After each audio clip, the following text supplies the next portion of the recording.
Hello everyone, Conor here. Just as a small disclaimer, some things we may talk about on the pod shouldn't be attempted or recreated. Remember to keep everything legal, keep it between the hedges, and don't tear up the ground while you're on the pull.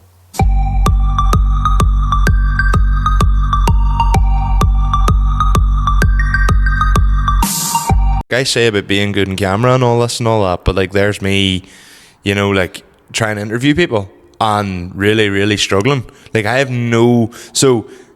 I've got the confidence for this and I've confidence to go up to talk to people, but going up to talking to people with a camera on me is like different. You see them people that can just go up to random people and do them funny videos, like someone walks up and goes, name 3 things about Donegal Rally, puts the microphone in their face like that, you know, The wee impromptu stuff.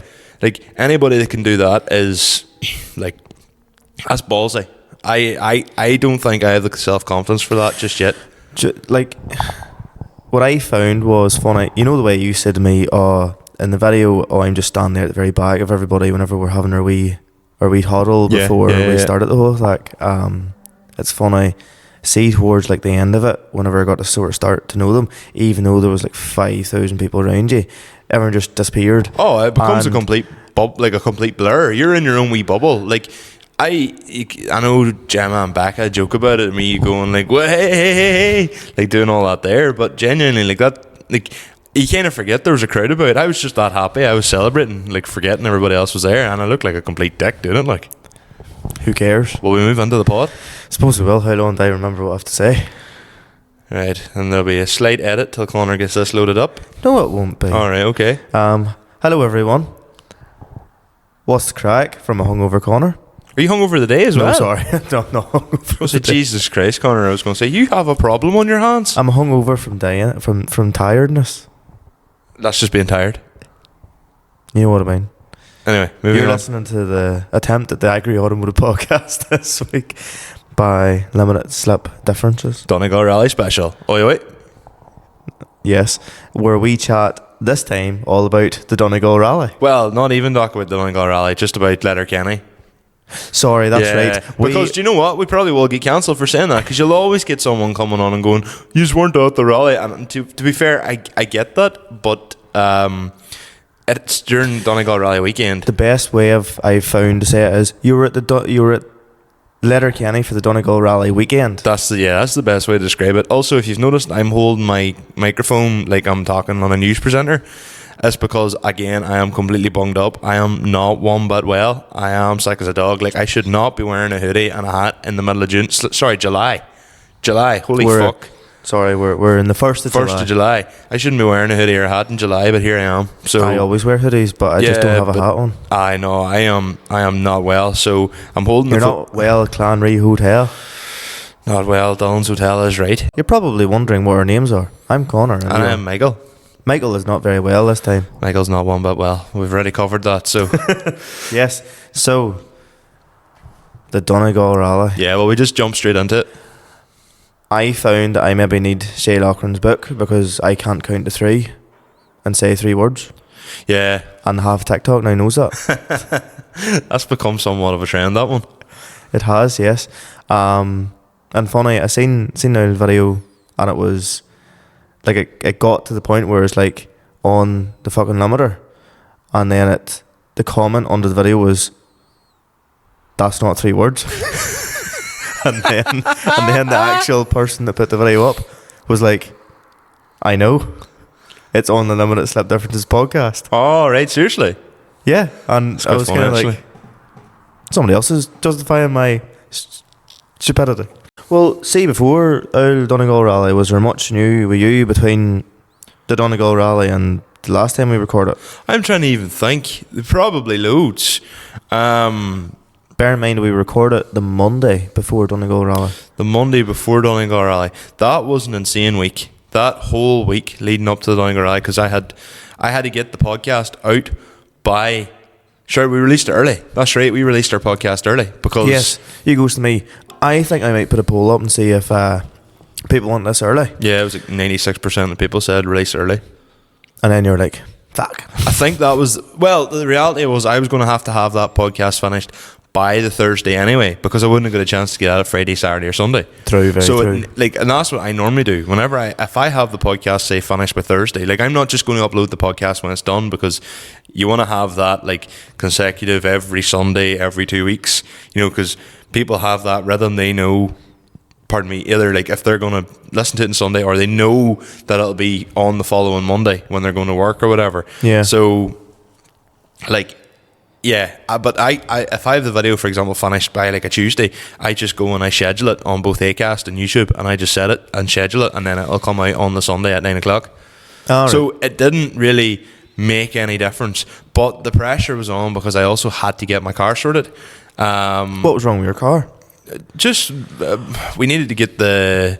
I think the main rate was at the Tuesday. Me and you were way too long at handbrake cables. Yeah, no, that was the Monday night. Monday night I done. Did we not record on the Monday night? We did. Was it the Tuesday night then? It was a Tuesday night. It was the Tuesday night, yeah. So it was a Tuesday night. We were fitting the rear calipers. Pure bollocks. I ended up listening and just in the end up I got the second side done quicker myself. The first side was an absolute bollocks. For a vehicle that literally states it's a fix or repair daily car, it's not very fixable or repairable on a daily basis. The whole idea of why I done the brakes, well, apart from the fact it's good general practice, but I put new calipers in the rear. And the reason why I done that was because my hydro handbrake doesn't lock. Now I have new calipers in the rear, new discs in the rear, new pads in the rear, and the hydro handbrake still doesn't lock. So I am thinking it must be the master cylinder. Must be. On the hydro handbrake itself. It's a 0.7, and apparently you should be running 0.625 in the Sierra. 0.7 doesn't work. But I know a fella who used to drift the Sierra. The fella I got mine off used to drift the Sierra, so he would have known. But apparently then he himself even changed it out to a 0.625. So maybe that's why you ended up with a 0.7 then. Well, maybe. So I'm gonna next on the list. Well, there's a few things coming up, but we'll get into that in a bit. But I would like to change. I'd actually like to put bigger brakes in the front. I would like to put 7 Series BM brakes in the front. And do you not have Porsche brakes in the front at the minute? Yeah, I don't like them. Okay. Because they're rear brakes. This is the thing. They're not as big a flex as you think. They're rear brakes, which means they don't cover as much area on the disc. So yeah, it means you can run a big disc, but it doesn't cover as much area on the disc. Now, most people will not notice the difference, but when you notice it, you'll see that the disc's actually quite slim. The caliper's quite slim. So I was going to keep the Porsche ones and throw them on L track car down there. But I want to put 7 Series brakes on. They're Brembos. You can get an adapter kit straight off eBay. Okay. Someone's already made them. And a set of RS Focus 328mm or something. Yeah. Fit perfectly. And I can't go any bigger than 330mm because I still want to be able to run 17s. If I was running 18s, I could use the same calipers but put on a 355mm Jag XKR disc. Okay. And that would get me 355mm, but it's the same thing. I can't do that because it's too then I'd have to run 18s. It might just work with the buddy clubs, but if I decide to move to a set of splits, I have to make sure I stay below that size. But I do have different wheel plans coming up, hopefully, all been well, if I can get adapters. But we'll get all into that in a bit, maybe. Fair enough. Then the Wednesday night, we changed the oil, done a service. You did with Jack? Well, to be honest, mainly Jack. And then I sort of just ran about and handed Jack things. Jack was like, "Oh no, I'll do it," and I was like, "Oh, okay, fair enough." Jack likes to just tear in yeah, stuff. Jack just jumped on. I was like, "You know what? I'll let you." So ran about trying to find 1060. I ended up buying 2-gallon jars of 1060 just in case. And like 1060 is not cheap oil, but to be fair, what would you rather have, oil or your engine? I'd rather have more oil, spend 60 quid on another jar of oil and have to put a fucking engine in the car, like. So yeah. Then we done the rocker cover because she was leaking out the back of the rocker cover quite badly. We done the rocker cover gasket on Thursday and went round, done a general check of everything else. Now she's not leaking out the back of the rocker cover, but she's leaking somewhere else because you seen the mess that's left on the trailer, the mess left on everything, the mess that left on her host drive.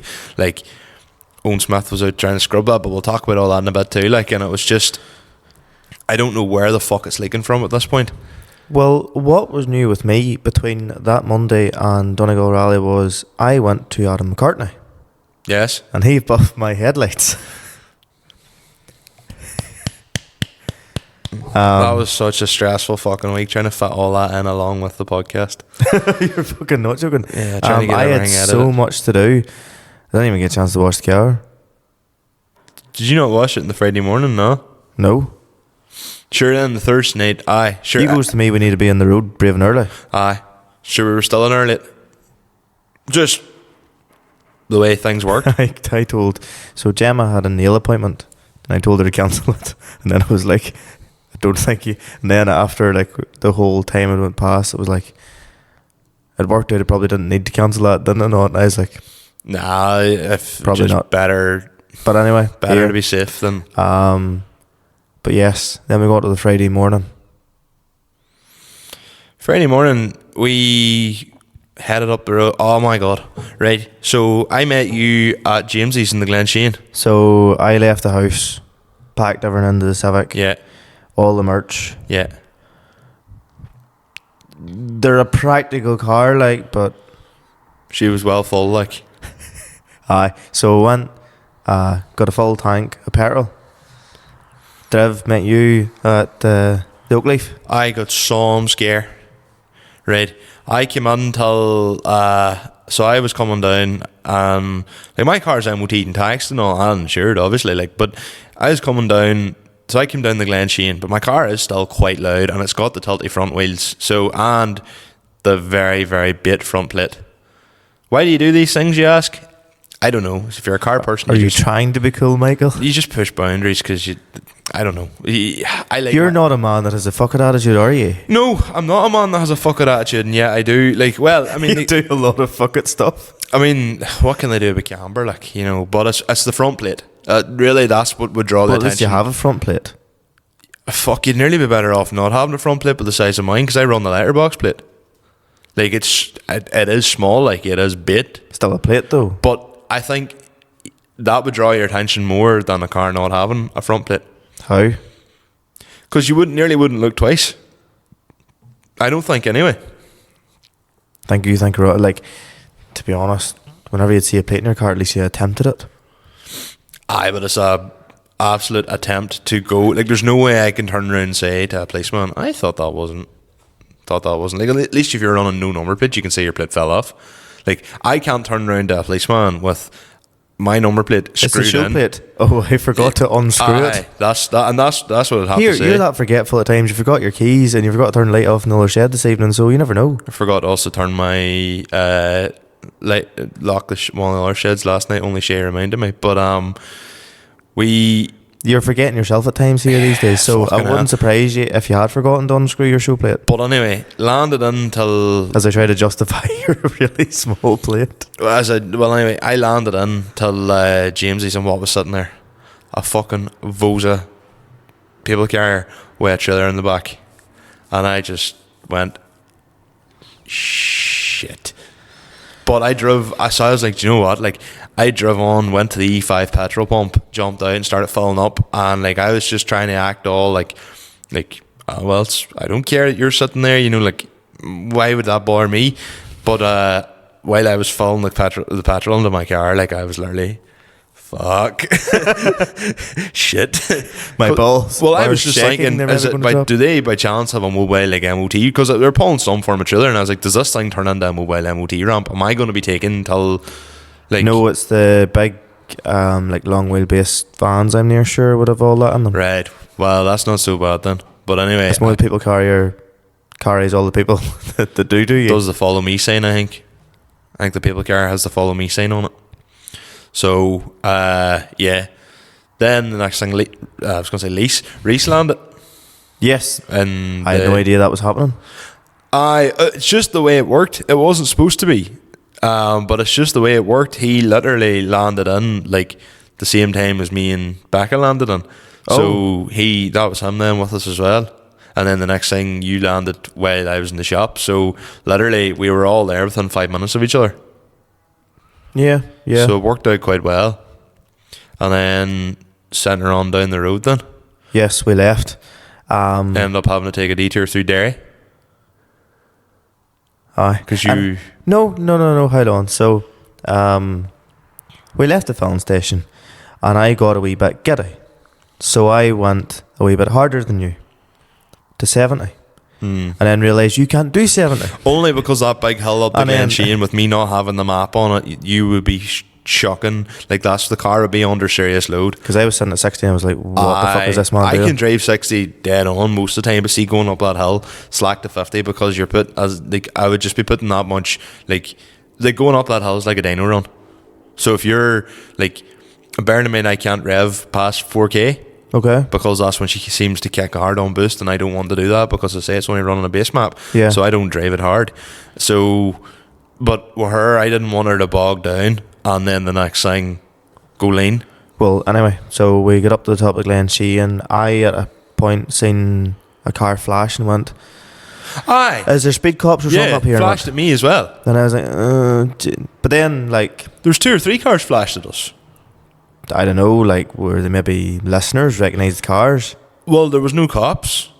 So, That's quite possibly. That's the only conclusion I can draw. Now, I wouldn't have expected anybody to flash the lights at me. Granted, if you meet someone in like a Sierra or a 405 or something like that, and you're coming along the Sierra, you're going to get flashed at because they know where you're going. Well, and they just know, like, they'll, like, I mean, I've flashed at loads of randomers, like, driving, like, Sierras and stuff, and, like, Altezas and stuff like that in the past. Like, I've done that. Like, you just do, because it's like, yes, lad. But, Yeah. you know, these were standard cars. Like, I'm pretty sure one of them was, like, a Volvo Jeep. I can't mind that far back. But we got, anyway, we're on the road. I hazard light to try and make you go by me. And then you rung and you were like, what's wrong? And I was like, nothing, just overtake me, because be handier. Then we got on to the dual carriageway, and I seen D-Turbo. Yes. And then I was like, bit of fun. And D-Turbo's even going that fucking slow. He was taking her canny. Like, we all ended up, well, sorry, she, the wee doll driving her took her, was taking her canny. We ended up pushing her on up the road, then past her. Then, as you say, Straight through the middle of Derry. aye. So, in my defence, I was just like, go to Screwfix, get a card reader, grand. Did I research, did Screwfix have one? No, I did not. Then whenever we got to Screwfix, we found out there was none. I got into the Civic again, and Gemma was like, you're a stupid fucker. Did you not look up to see if they had any? No. I was low-key So- kind of raging. Like, So, we've detoured for no reason. Yeah. yeah. But, like, to be fair... Right, in the time, was I really that bothered? Not really, but maybe everybody else was. I suppose I just wanted to get on down the road, but as we were coming up then off the Manor Cunningham roundabout, the heavens fucking opened. Aye. I took, because I was doing, if you've watched the video that we've put on YouTube, this will be out on Sunday. So that video come out last Monday. It was actually supposed to be out on the Sunday, but couldn't get it finished in time because I kept needing to re-edit it. But Yeah. yeah, but I was like fully. I was coming up the dual carriageway from the Manor Cunningham. Yeah. And I was hoping, like, I was recording, but the rain came on just out of nowhere suddenly, Yes. real heavy, and I was hoping you'd do a flyby, but because it was that wet. No. Listen to me. I was doing a flyby, right? So you come off the roundabout in front of me. Yes. And I just put the foot down in second gear, and she just started going. She just went the limiter. Oh. Right? Uh-huh. And then you weren't going very hard. Again, my brain cells weren't turned on at that point. I was thinking, he's not going hard, and he knows where he wants to go. I just follow him. So I then did that out the window. Aye. And then it was, well, But essentially... I hadn't told you I was recording because you turned your walkie-talkie off. Well, that's another bit to talk about. But so then I just drove by you, and aye. See, in the video, I made up for it, though. I went, Neum. So then so I was like sort of sitting there going like, I wish you'd driven past a bit faster. And then the next thing you actually hear me go in the video, you hear me going, oh fuck, aquaplane. Like literally, you just feel the car Shouldn't have going. tilted wheels, Michael. And I was just like, Jesus Christ. Like, well, hey, see, if I had been on the hydraulics, I would have been super shitting myself. Well, the coilovers, you've somewhat of a level of safety. Like, you know, that it's a million times better to drive. I suppose, have I even really talked about the coilovers in the... You can talk about them in a wee moment. But like, you know, the coilovers is a million times... I think I have. The coilovers is a million times better to drive. So... You've travelled. Yeah, and like, of actual comfort. Although back, I didn't know as much of a difference. That being said, I said, like, that was the first long journey I'd done. Like, well, that's a lie. I drove her to work on the Thursday. But the thing is, her on coilovers becomes more predictable. You can feel what the car's doing. Well, on hydraulics, she was counteracting what you were trying to do, or your fail. The fact the hydraulics, every time you put the foot down and it was wet, you just felt like you were on ice skates. Now, that being said, I tried to decamber and decambered her too much and threw the toe in far too much, and I took her out a run in the dry, and she was kind of about over the road, and I was like, don't like this. And then, sure, the Saturday morning before Donegal, I was going to take her up to Ryan's to get her lined, and I was like, it was a damp morning. I took her out and I got as far as Donnelly's sheds, and I said, nah, fuck this. I honestly felt like the car was going to throw me over the hedge. It was like unpredictable, and I was like, what the fuck? So I came back to the house, reset the rear, and took out, like, tried to basically camber it a bit more again, and they ended up leaving it. The wheel was left actually pretty straight. Jumped in it, drove the car, and the car drove perfectly. And I was like, right. So I gave myself too much toe in at the rear, and that literally made the car absolutely horrible to drive. So wee things like that helped a bit. So we got up to Jill Carsway. You overtook me at 55 mile an hour. Probably was something like that. No, it literally was 55 mile an hour. It's not even as if I'm trying to. No, it was. And we took it well easy because there is always speed cops sitting at Jill Carsway. But it was fucking torrential at that point. So down to the roundabout, and you were at that point. To be honest with you, I was like, I would nearly prefer just to go to the house and set everything I don't need to have in the car right now. Set it out. Michael horned for King of Cone. Yes. King of the Cone. Sorry. Yes. So we ended up going into King of the Cone at that point. That was the best thing I could have done at that point, was us heading in at that time, because we walked in and you went straight off to record, and that's where I went and found Danny Tolan and John Murray and Donal Holmes. It was even the fact that we got parked literally just off the concrete, so you weren't... It was handy on the Friday for getting out, but like, if we were doing it again... If we had been 10 minutes later, we would have been way down the car park. If we were doing it again... Well, it's hard to say, because we could have got up to the top, but we'd have been sitting in the queue regardless. Yeah. I don't think there's anything really you can do about where King of the Cone's located, and in terms of getting out, you have to just accept that if you stay to the King of the Cone final, you are stuck. Oh, the only other thing you could do is park, say, at the Clanree, which we talked about doing this year, and then never bothered our holes doing that. But then I think we were partially thinking, you know, we could maybe give stickers away or something like that. But no, then it was more so that people that wanted merch that we would have beside us. Yeah. And then it didn't even really work that well, because you said you were talking to a few ones in the crowd who was like, oh, we'd like to get merch off you. And it just... but that's the Saturday which we will come to. Yeah. So on the Friday we got in, shite weather. You had stayed on. To be honest, because I didn't really know anybody that was around King of the Cone, even the organisers and that at the time, I was very hesitant to go in around the arena because I don't know who the fuck I am. Well, I assumed they didn't know who the fuck I was, so... Even I felt a wee bit like that, though, to an extent. Like, I knew Aidan, obviously, but like... The rest of the ones, like Paul and Colin and all them ones, like, I didn't know them at all, really. No, not really, like. So after a while, you had plucked up the courage to go in round the arena. Aidan's words to me were, don't stand somewhere where you could maybe get hit. That's my golden advice. He goes, don't stand somewhere where you get hit by a car. I went dead on. Hindsight, I would have liked to have ran in more with people I know, both on the Friday and the Saturday. But I didn't want to impede anybody's runs, especially when it was people who, like, I know, and I know that they're good drivers. I didn't want them to be turning around and saying, I was on for a really good run there. Michael Scullin ran into the arena and threw me off, and I ended up like fucking spinning out or hitting a cone trying to avoid him or something like that. Yes. That's what I was worried about. Whereas I did not know anybody. bar only a couple, and I was like, there's no point in putting myself in a stupid position. So I just stood on top of the concrete bollards and videoed that way. So you had went and interviewed folk? Yes. I'm sure now from the YouTube video, people have seen that you videoed somebody that once took a video, somebody that likes Iron Brew, somebody that's shit at math. And someone who is an absolute fucking ignorant bastard. Plus the Tasty and Gob Shape boys. Yes, we the say, podcasters. We keep saying now, absolutely shit in a brick. And now we'll be sitting out some back. I'll just turn around and go, I am absolutely shit in a brick. Like, so whenever I grab Nathan's hat, and you just hear him going, oh, my hairline. Done some laughing, and it's like, yeah, no, it was very, very comical. And to be fair, like Danny, John, Donald, the Tasty Gob Shape boys and Shay, like anyone who I interviewed, genuinely all were really good on camera. Yeah, because I said that to all of them. I was like, you're good on camera. Well, you'd like to think that Tasty and Gob Shape at this stage would be good on camera. But I'm not, clearly. To be fair, no, I wasn't. No, but what I mean was, to be interviewed is different being the interviewer.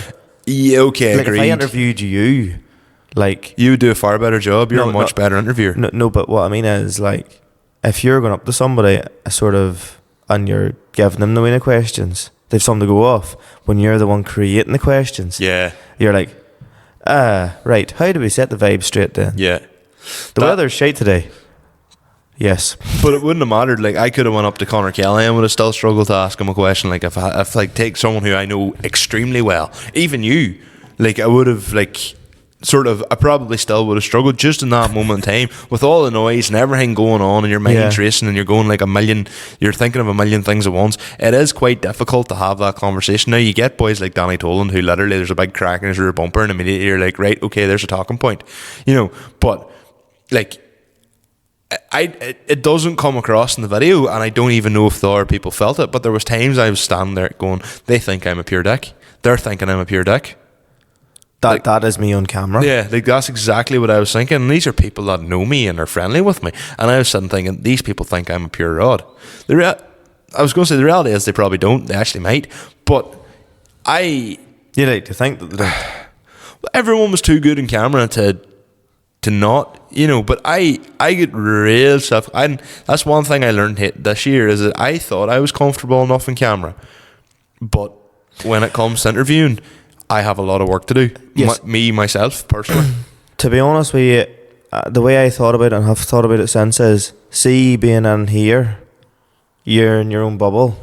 100%. You can control everything. Yeah. Whenever you're with your friends, say you went to like a private diff day, like, you still have all the action and all that carry on, but you're still in a bit, like, whenever you would do it for a while, you get comfortable, if you know what I mean, doing it. Whereas whenever you're there, you're just doing it off the cuff. There's other people watching you. Yeah. People, yes, they're probably going, the fuck was this? See, the first video I went to do of me interviewing Danny Toland. Yeah. And I was like plugging the microphone and giving like the wee microphone to Danny. Yeah. My hands were literally shaking. And it's not to say Danny Toland's a really intimidating, scary bastard. Like, he is a really nice lad. Oh, yes. And I was literally sitting like handing him the thing shaking. Same with John Murray. I've known John Murray for 7 or 8 years, and literally I was shaking giving John Murray his microphone. Like, I properly was like, I was so nervous. Don't blame me. And I didn't think I would be. Say whenever it came to you were doing your wee bit in the video and you see me standing with a hoodie on. Yeah. There's a point in time I looked around and I was like, oh, he's fucking doing an interview, or he's doing a bit of chatting here. The audio for that turned out so badly. And then Donald Holmes made so I put in that video, don't use the microphone when it gets wet. And Donald Holmes just took a screenshot, says where it gets wet, with my face in it, and then put like a bomb check. Well, I done some fucking howling. But so I think it was what? So we got to King of the Cone about 1 o'clock on the Friday. We're both coming down here. We got to King of the Cone about 1 o'clock on the Friday, and we left 5. Mm-hmm. We had got the footage, videoed as many people as we possibly could. Yeah. To be honest with you, it's nothing against him, but there's so many Lexuses you can video. This is one thing, and that is not something that, like, say if somebody watched it looking out for their video or a bit of their own thing. I know exactly what you're going to say. This was going through my head the whole time, and I was trying to take videos of most people, but at the same token, I was going, like, I can't take, like, videos of Lexus after Lexus after Lexus, but in the same token, you're also thinking to yourself, you don't want to let anybody down. What if one of these people who is driving one of them cars listens to us and they watch a video and they're like, he took literally a video of all the boys in my run, or all the girls for that matter, like, of all the people in my run apart from me, because I know I would kind of nearly feel singled out. And it's not, pardon me, like, if I just see, like, after I seen about like 5 turbo Lexuses, I stopped filming turbo Lexuses. Like, there was, unless your Lexus was stand out or different, or you're a particularly hot driver, like, how many 8 in it? Were you really attracted to them, Michael? Were you? Well, just really good. Like, how many 8 in 8 blue, like, Lexuses are there? There's fucking loads of them. But, like, for instance, the likes of, like, you have a video of Cian Dehan who got into the top 16. I didn't even video him at the time because it what was car just was he driving? silver Lexus. Oh, right, yes, and I only got, like, one video of Washington Duffy, and it was because he was in Marona McGinley. Oh, And he was in as well, and he was a good driver. But I happened to, when he was in with Ronan, I zoomed in on him and I was like, right, no, this lad's tidy. But was that the video where the fella has the arm out the window? Cian's the one with the arm out the Yes. window. Yeah, pure concentration. That was very, very funny. No, to be fair, I seen him go around the cone. Obviously, this isn't Saturday, but we'll come to it. Just, it's irrelevant now. And I just seen the face, and I was like, "This is comedy gold." It's funny. It's funny because Cian followed everything as well. Like, and I'm sure, like, he literally looks so stereotypical. He's hanging out the window of his Lexus with the arm down here in a blue super dry polo shirt with the collar up, and the concentration. Like, that man could not be any. The only man that's more looks like a differ more than Cian Dehan is Paul McKenna. Aye. Paul McKenna looks like the biggest differ in the country. Why is that, Michael? Paul literally gets out of the car, he has the polo shirt on, he has the jeans and the brown shoes. Fair enough, okay. Literally, Paul just looks like an absolute differ. Like, he has a good pilot as well, though, to fair, so he can back it up. Well, that's the other thing. Whenever we were recording the audio for that video, you weren't going to upset anybody anyway. Like, there's some pilot. Well, I'm not going to turn around. It's easier for me to turn around and say, hey, they're good, than for me to go, like, the other thing as well is I can't turn around and say someone's shite, because I couldn't do it any better. The last time I done a proper Diffin Arena was 2017. Now, I've been into the likes of the Quarry. Was that Autofest? Yeah, the time my steering wheel came off.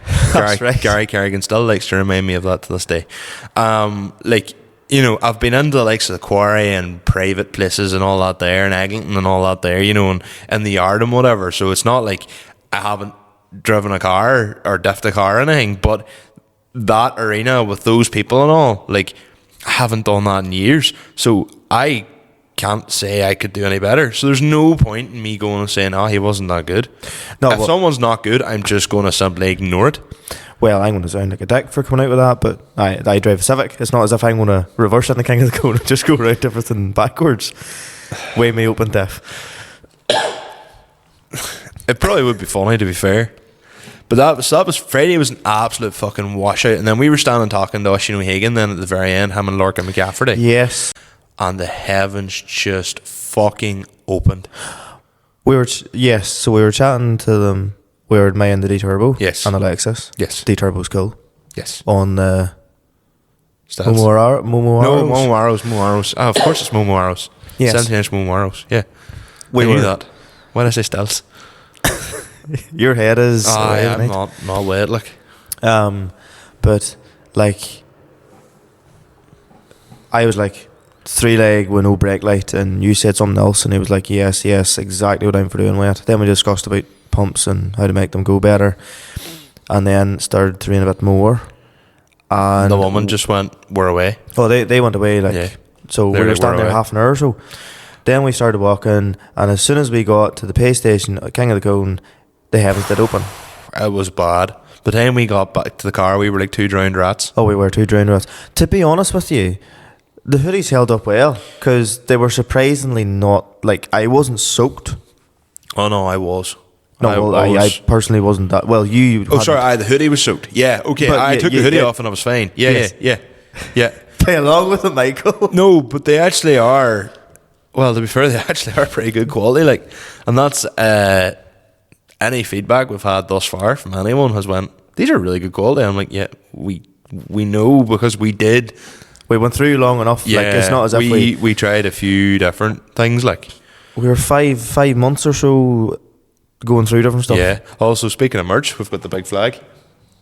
So now, if you didn't know what podcast we are on YouTube, now you definitely It's know. pretty obvious. Now we've got the hoodies and the ta-da. And we have sun strips, Yes. and we have T-shirts. no banners left. Yeah. So We're out of banners, are we? aye. Shit.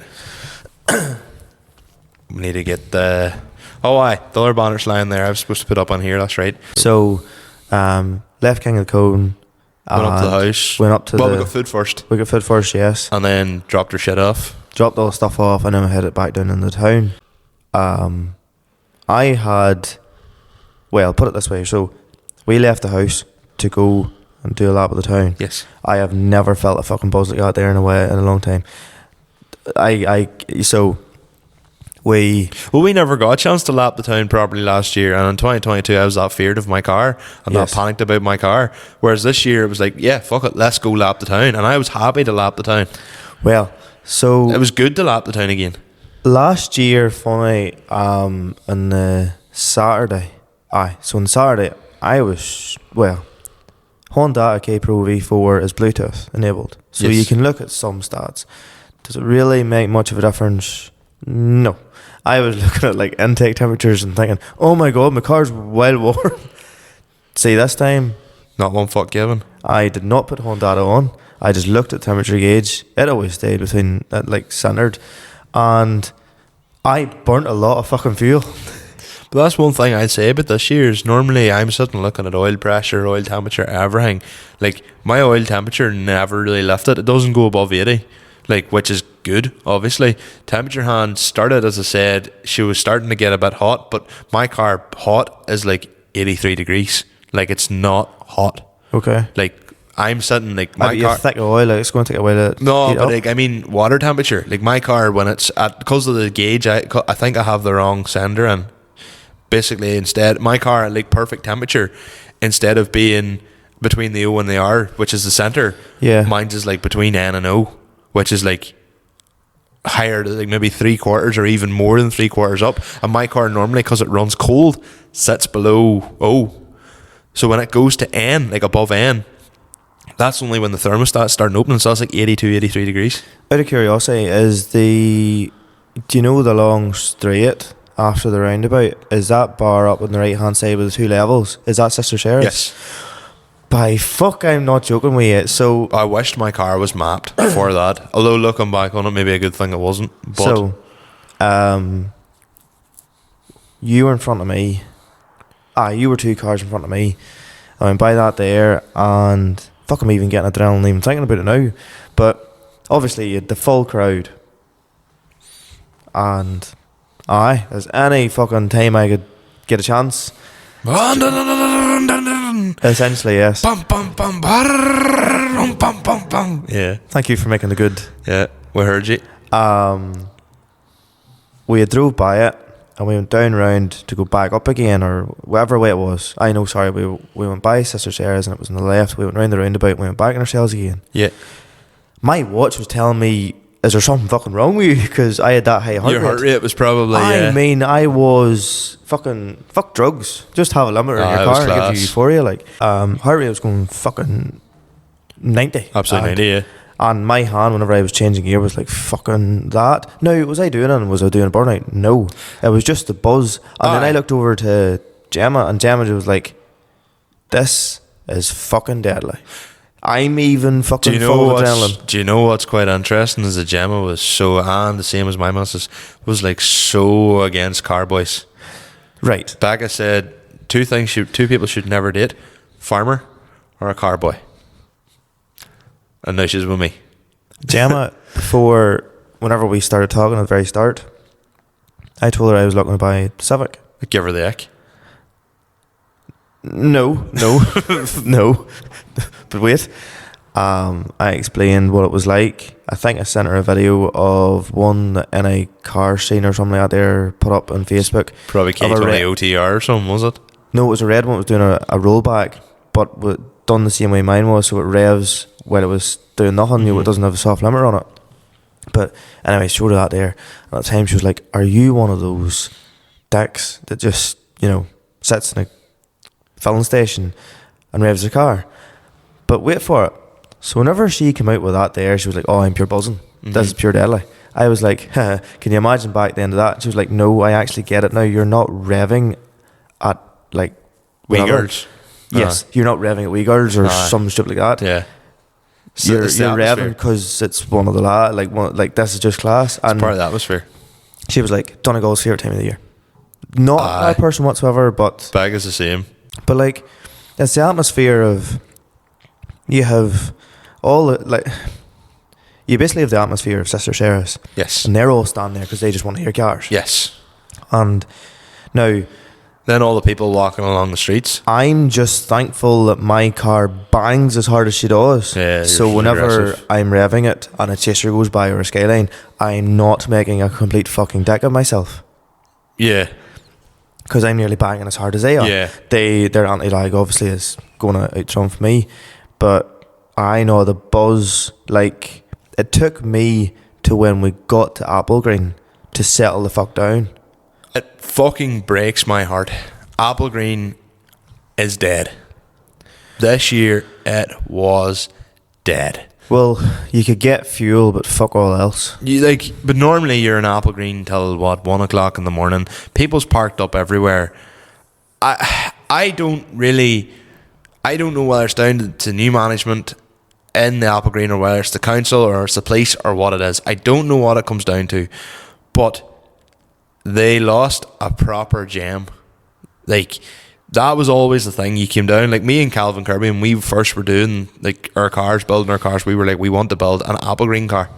Something that you can sit, dropped on its arse, looks really well, raise it up, go and diff it. That was always what we were saying. That was the goal for me and him at the start. Like, we were both building show cars, like, but the idea was like, we want the perfect Applegreen car. Yeah. Sits parked up, then you go and throw around a cone. And it's just like, it wasn't the same crowd that would be sitting outside it normally. Like, we went down, we parked in the Clanry because we couldn't even get in. And you didn't want to drive around the town. Like, we ended up parking in the back of the Clanry. I was blocked off from like 7 o'clock. Yeah, and we just walked down. So there's a few people could have parked up, and if you chose to be there for the rest of the day. But I think you needed to be known who you were for the gates were opening. For certain people, it's just like, even you think of like the traders that normally set up in there. Yeah. They were bound to see a mass decline in business. Mass possibly. decline in business. Like, had to have. Now, I don't. Maybe this is a controversial statement. Like, I know there's a lot of diffing goes on in Applegreen. Is it not better people doing it in there than doing it on the road? I thought the way the police managed Donegal last year was absolutely perfect. Like, the way they, it was a case of, look, yous are all in Applegreen there, do whatever you want, like, whatever. No one got hurt, no one was hit, and, like, I think it's possibly maybe the chance that there could be. Yes, possibly, but I would the say public liability, the Applegreen's insurance, not too. Yes, but I wonder, there has to be a way around that. Like, can you put just up with this? Don't diff an Applegreen, but allow all the cars in around it. But I don't even see the pro. Like, yes, the whole thing about diffing an Applegreen, look, if they turned around and said, look, we're not having any diffing in Applegreen, because they didn't have any diffing in Applegreen in 2019 or even maybe 2022. I don't think they had any real diffing. No.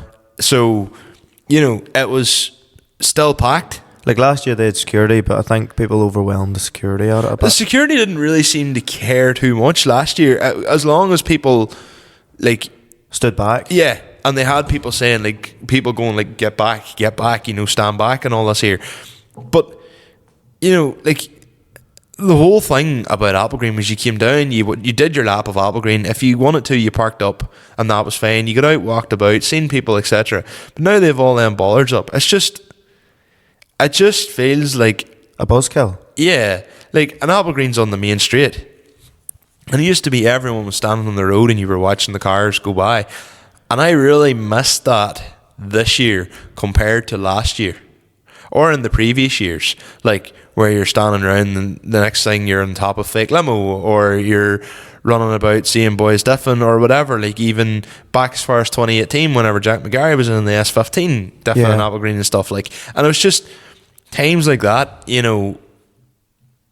Well, I get that someone could get hit, someone could lose control and wipe out a crowd, but that's not Applegreen's fault. But it's on their property. That's the thing, though. But public liability is but in my head, there should be some form of disclaimer saying, look, whenever anything happens in this premises, it is completely no responsibility of Applegreen's whatsoever. And if that was the case, I would go, fair enough. Say the likes of, right, you've had this year where they put the bollards up. Say if, for instance, next year they had no bollards, but like you had to pay the security just parking you, no diffing. That's fine. I would be totally 100% with that. That's absolutely fine. Keep the race in its place. Rev like fucking you want. If you want to go reg and go to King Lacone. Like, as much as we enjoy watching the people diffing, like, it's one wee small circle with a hoop, like, or a wee cone. Like, you're not going to see any real stunts. You might get a chaser come on, which sounds really good, for 4 hoops, and that's it. Like, you're not missing much by having... Now, I know there is the element of, oh, it was cool, like, we were in Applegreen and people were staying till late doing donuts and whatnot. Like, there is that side of things. But even just being in Applegreen and the buzz of just being in Applegreen and everybody on the road watching the cars going by and stuff, like, that on its own... Like, because I remember the Sunday last year there was the diffing, but the Saturday there wasn't. And the Saturday night was as good as any. We were there till, like, stupidly late. I wasn't. No, you all went home, but like because I was staying in Derry at Beckett's, like you could have stayed there late. And yeah, we stayed late. 25 minutes from home. And I was in the Lexus, so it was like deadly comfortable.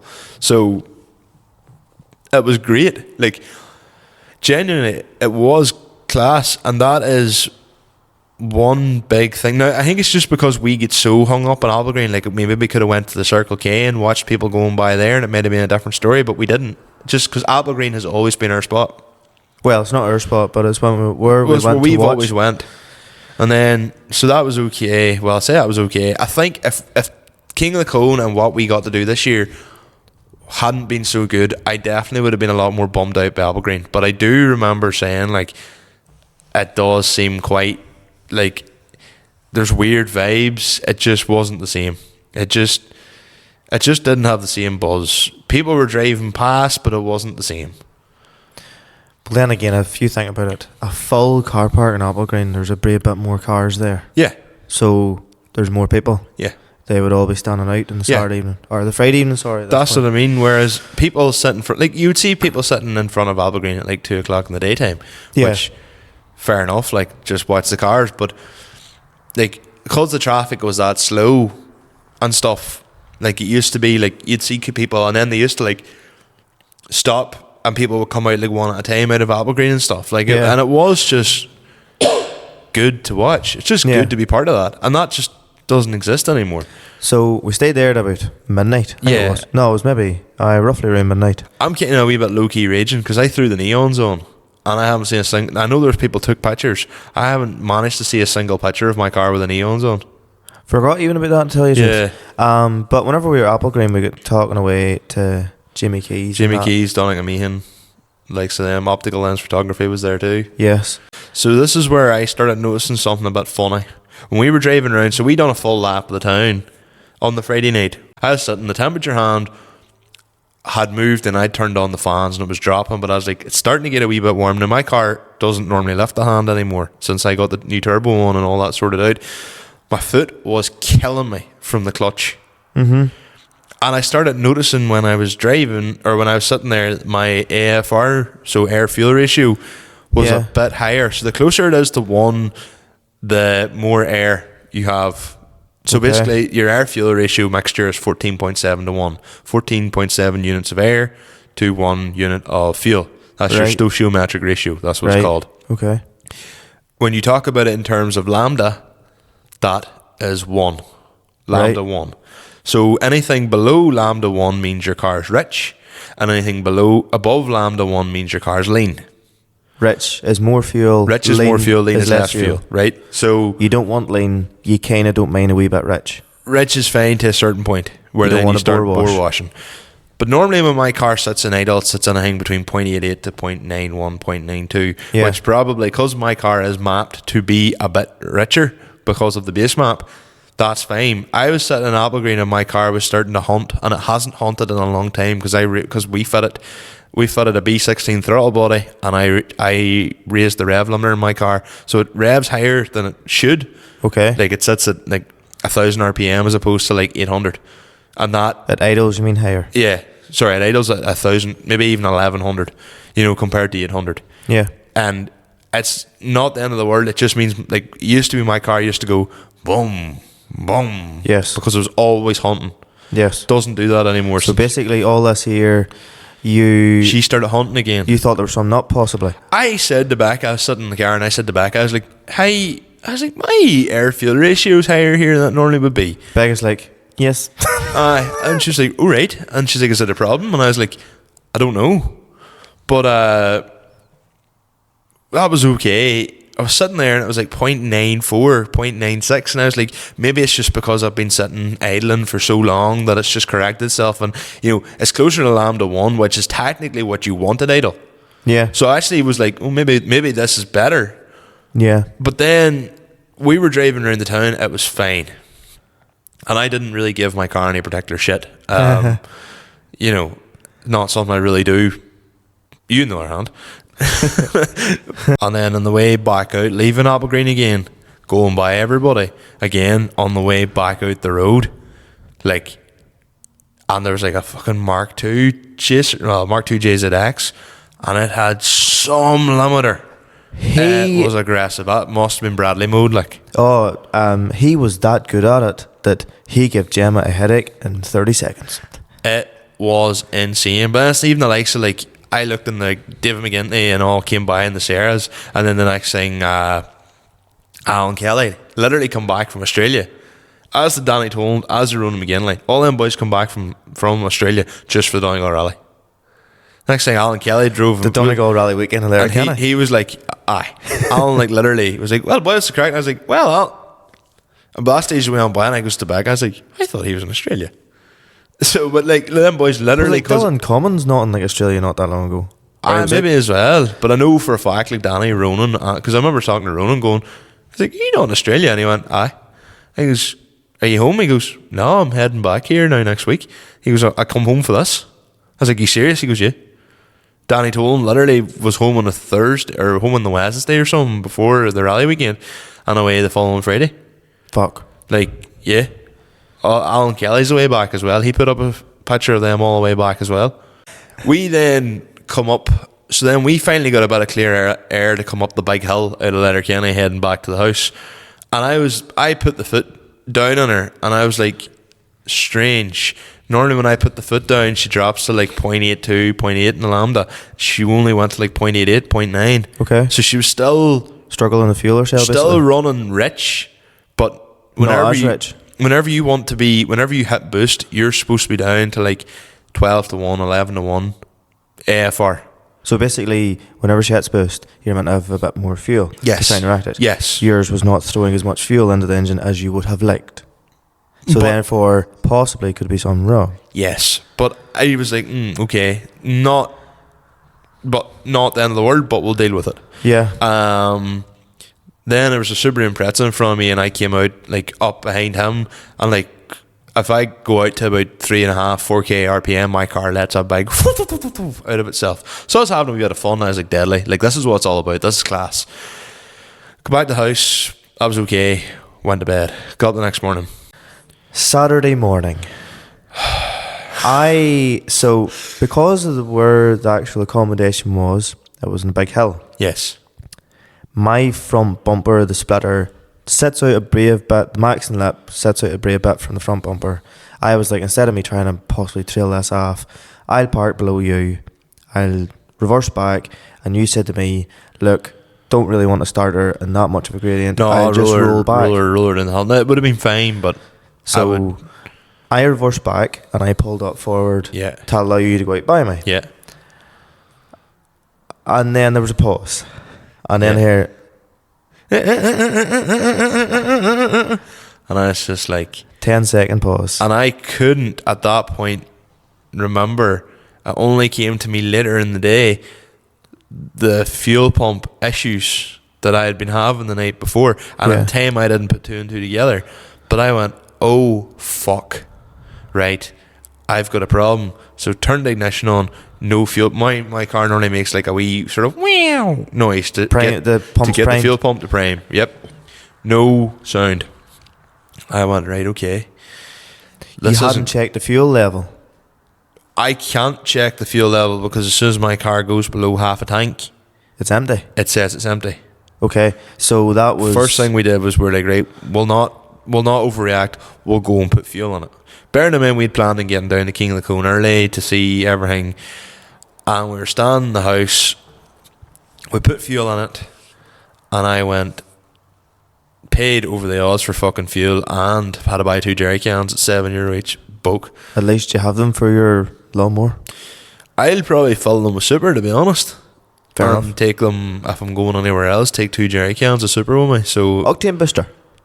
well, I have octane booster as well, but it just means like I can fill up 2 cans of super if we're going to like even to Dublin to the south or something, to a car show. Okay. Take 2 cans with you and you get down to Mondello, throw super in her. Even if you have to mix it with 95 on the way up the road home, at least you've maybe 10 litres of super in your tank as well. So, Yes. it gives you a wee bit more. But I was like, so that was alright. Filled it up, and then I was sitting going, fuck me. And I had a decision to make at this moment in time. And the first thing I said was, can anybody get me a 340 litre fuel pump here in Donegal? And I was like, I rung Lloyd, but Lloyd was doing, or messaged Lloyd was in Waterford. Rung Ali, and Ali was like, I literally sold my last one last week. And I was like, right, okay, well, that's not going to help. And I was like, I'm not going to do anything unless I have a fuel pump. Because I was sitting going, right, let's talk it out. Do I need my car today for King of the Cone? The answer was no, I didn't. So I then said to myself, I was like, what does it matter? I could literally go jack the car up, because our host was like, she was like, here, I know a fella he can get you a jack and all this here. And I was like, I literally have the tools with me. And the only thing I didn't bring was a jack. And now I'm glad I didn't bring it, because at the time I was kicking myself, but now I'm glad I didn't bring it, because if I had brought it, I would have tried to have fixed it.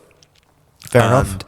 I was like, right, well, I decide I go and jack up my car, right? That's fine. Ideal scenario is a broken earth light. And I go, okay, I drop the tank, which is half full of petrol now, so an absolute fucking bollocks. Plus you have to take the filler and all that, or you can drop the filler and all with it too. But it'd have been a bit of screwing. In an ideal world, I would have went, you know what, I'll drop the tank, and there's maybe a cable. Like, maybe I could go, I've already a new fuel pump ordered, but I could go here and drop this tank of mine. I haven't had time to do it yet because of all the editing. And I could literally, it could be a wire pulled out. It might not be a problem at all. Yeah. But I was like, I'm not going to do anything until unless I have a second fuel pump. Because imagine I said to you, even if I said to you, you head on down the road, what are you staring at? Big fucking spider. Okay. Over there at the corner in the plank. The big cobweb. Sorry. It might be worth noting that neither me nor Conor like spiders. So, interrupted by a spider there. But I was thinking, right, I could say to you, yeah, go use on ahead, and me and Becca could have sat there, and all I would have done was ruined her day. Yes. And if I could have spent 2-3 hours taking the fuel pump out of my car, realised that the fuel pump was indeed completely knackered, and then I'd have to put it all back in. The car would be lying on the host drive. Yes. Well, on their street, I'd have to then go and put the fuel pump back into here, put the tank back into it, drop the car. I then would have no lift down into the town. Yeah. And I was sitting going, the best thing for me this weekend, or for us in general, is I just have to put up and go, look, the best thing I can do is take this car home. Fuck me, jeez. And fix it when I get home. So, for us, the most important thing is the podcast and content for the podcast. Okay, yeah. So we all just jumped in your car. Yes. And went down. Yes. Best decision I ever made. So, all jumped in my car. Right. Raceland coilovers. If you want to go low, cheap, yes, grand. Yeah, you should probably put better coilovers in your car. Oh my god. It doesn't matter who the fuck's in the back of her. Yeah. Merch, full tank of fuel, 4 folk on her. Drills the road. She looked like she had 4 nicks in her D-turbo. Like, yeah. You probably could stretch out to get better coilovers on her. Maybe someday. Instead of BCs, probably wouldn't go much. But anyway, so we drove down to King of the Cone. Yous all jumped out. I went and parked the car. That was grand. Then we met up. And you got the sombrero hat on. I didn't want to get sunburnt. The reason, so anybody says, like, what's the reason behind the sombrero hat? And it's quite simple. Everybody else was going about with a cowboy hat on the back of their car, or on the parcel shelf. Yes. I just thought it'd be funny to have a sombrero, plus my car has the Mexican Hoon cartel badge. Yes. So I was like, I'll just get a sombrero instead.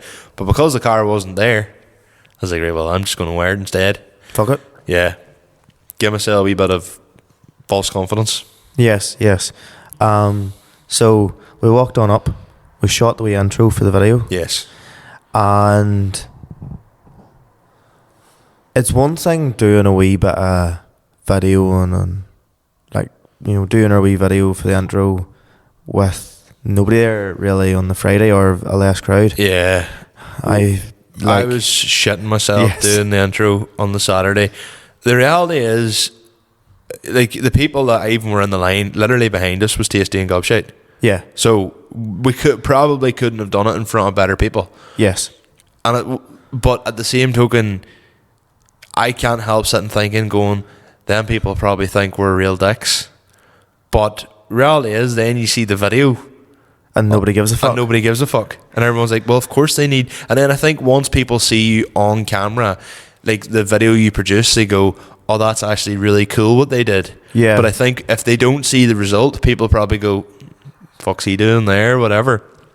And I think genuinely, even with the way, like, how the interviews turned out, it definitely would give me a bit more confidence. But because I hadn't watched any of them at the time, yes. So, like, I'll give you an example. Like, I had fully intended to go and interview, like, the top 16 crew. Like, I knew the majority of them there this year. Like, yes. You know, even especially people who would have been game for an interview, like Ryan Kelly, for example, or Seamus Fitzgerald. Like, 2 people specifically. And I say Shay, I would say Shay, but I'd already interviewed Shay. Like, I'd done the piss take of the math joke with him. And we'll get on to that in a wee bit. But I was walking around and I just got a vibe. I was like, I don't think this is the time for me to be interviewing. Last year, when boys were in the field out the back, yeah, it seemed to be a lot more chill because I was out talking to Gary Kerrigan and Ryan Kelly and Paul McKenna all last year, and it seemed to be a lot more chill. This year, when I walked in, all 16 cars had been brought in. Because obviously I didn't want to go walking around too early. Plus I didn't even know where the top 16 people were going. But I didn't want to be going around too early because I was thinking to myself, like, you know, I need to get footage of everybody. I don't really want to miss anybody here. Yes. Because even it was after Shea Loughran's run, I went out with Shay and Paul to go and talk to them. And then it was only then we heard here Shay's getting a number. And that actually brings us on quite to a good point in our timeline here. Yes. So by this stage, I think everybody will know he won King of the Cone. Shea Loughran indeed won King of the Cone. A good Sierra man. So we managed to sneak the king himself away for an hour from Lurgan. Brought him here to record with us. Well, we didn't bring him. He freely drove up. He drove here at his own will. I think I may have sent someone out with a gun to bring him up. But yeah, Shay joined us last night, Although if you're listening to the podcast, you'll be hearing this all in one sweep. Yes, I will. If you're watching YouTube, I will be really quick at changing clothes. I don't have a hat. So yeah, we're going to fast forward here now and welcome Shay on to the pod. In 3, 2, 1, swipe. What's crack, Shay? Not a lot. And yourselves? You did well enough there last weekend. I did. Thank you. Happy about it? Oh, I was over the moon when it happened. I genuinely, look, we'll talk about all this in a bit because we'll probably go back, but like whenever, I actually thought you were about to burst into tears in the car. Thought that myself. Because literally you can see you going round. I thought that was the champion on the ice. No. Hay fever. It was never you'd won, and you have it in the video, and you can literally see, and I thought you were like literally about, especially because Jack was with you. Aye. I don't mean to put your missus out of the picture, but Jack was with you like as well, and it just, to me, that was even... You were just like, his maths tutoring helped me. I love maths. Did you see John Murray's window sticker? Aye. That's fucking hilarious. But he's fucking slobbering about me about maths, but it says life is like a onion. That's a fucking an onion. You know what I mean? I can't need to go back to fucking English class. I didn't even notice that actually. That's even better. Tell me this then, right? So we'll get on to the whole top 16 thing because we've got you for a while here. But me and you actually go back a bit longer anyway. But what was your first rear-wheel drive? Oh, an MX-5. Mark 1 MX-5. Actually? Actually. Yeah. And what age were you? 17. A Mark 1 MX-5. Do you see if you had kept that car now? Oh. Or some money? Mm-hmm. Like, was it worth much whenever you bought it? $2,000 I paid for it. Seriously? Fuck. In 2015. That's right. Still... Dear enough. that was big money back then. Aye. Clean though. Mint. Oh, Jap or yeah. UK one? No, Mark 1. Was she? So you got the Jap with a better engine? It might have been a UK with a Jap 130 brake engine. Was it that 1.8? 1.8. Yeah. Aye. And it had a wee bit of work done, but I don't know if it was done. That's my MX-5 out of the fucking gate. Someone in Donegal2Diff built the engine. Don't know who it was, but it was a good go me thing. They take a turbo reel though. Yours wasn't turbo though? No, I took it to Nuts Corner and pulled the clutch out of it. That's when I didn't know nothing. There was 2 odd size wheels on it. So I was... You didn't by chance have an L plate stuck on the car? I remember going to Nuts Corner and it was maybe 2015 or 2016 as well, and I think it was like King of the Ring back when Aidan Corey used to do King of the Ring as well at Nuts Corner. Don't know. No, it wasn't you then. There's a fella out in an MX-5 and but because they're so snappy and they're so short and snappy, your man kept trying to drift King of the Ring and he was just getting away and he kept spinning out and someone then went and stuck like an L, like a learner sticker in his car. I don't think I got that long. My clutch went more or less straight away. Instantly, aye. Sort of a job that it was on the way out. You just made it go out even Probably. more. Fair I enough. didn't really have a clue then. I was just like, I'm going in doing a bit of fucking sliding here. And You're ballsy enough to go. I took the Sierra in the Nuts Corner once, and I was back in 2016 or 2017, and I was terrified. But what do you do? I would do it now. Was it your road car at the time? A road car, aye. Fuck, right, okay. But Nuts Corner, I don't think Nuts Corner is as bad as people let on. It's No, because you get some rash road days, and then people say about, you talk to odd people and they go, because stock cars race there's oil in the track and stuff, but I still don't think I'll be... The first time I took the Sierra in, I drove in, I was like, fuck, this is very grippy. Was that 2022? Was that old school day? Oh, I had it in there then too. Aye. Forgot about it. Aye. I took it in there as well. Yeah, because I have a wee videos from you back in the day. But yeah. And then recently there, I took it in and I was just doing the full track and it was dead on. It depends.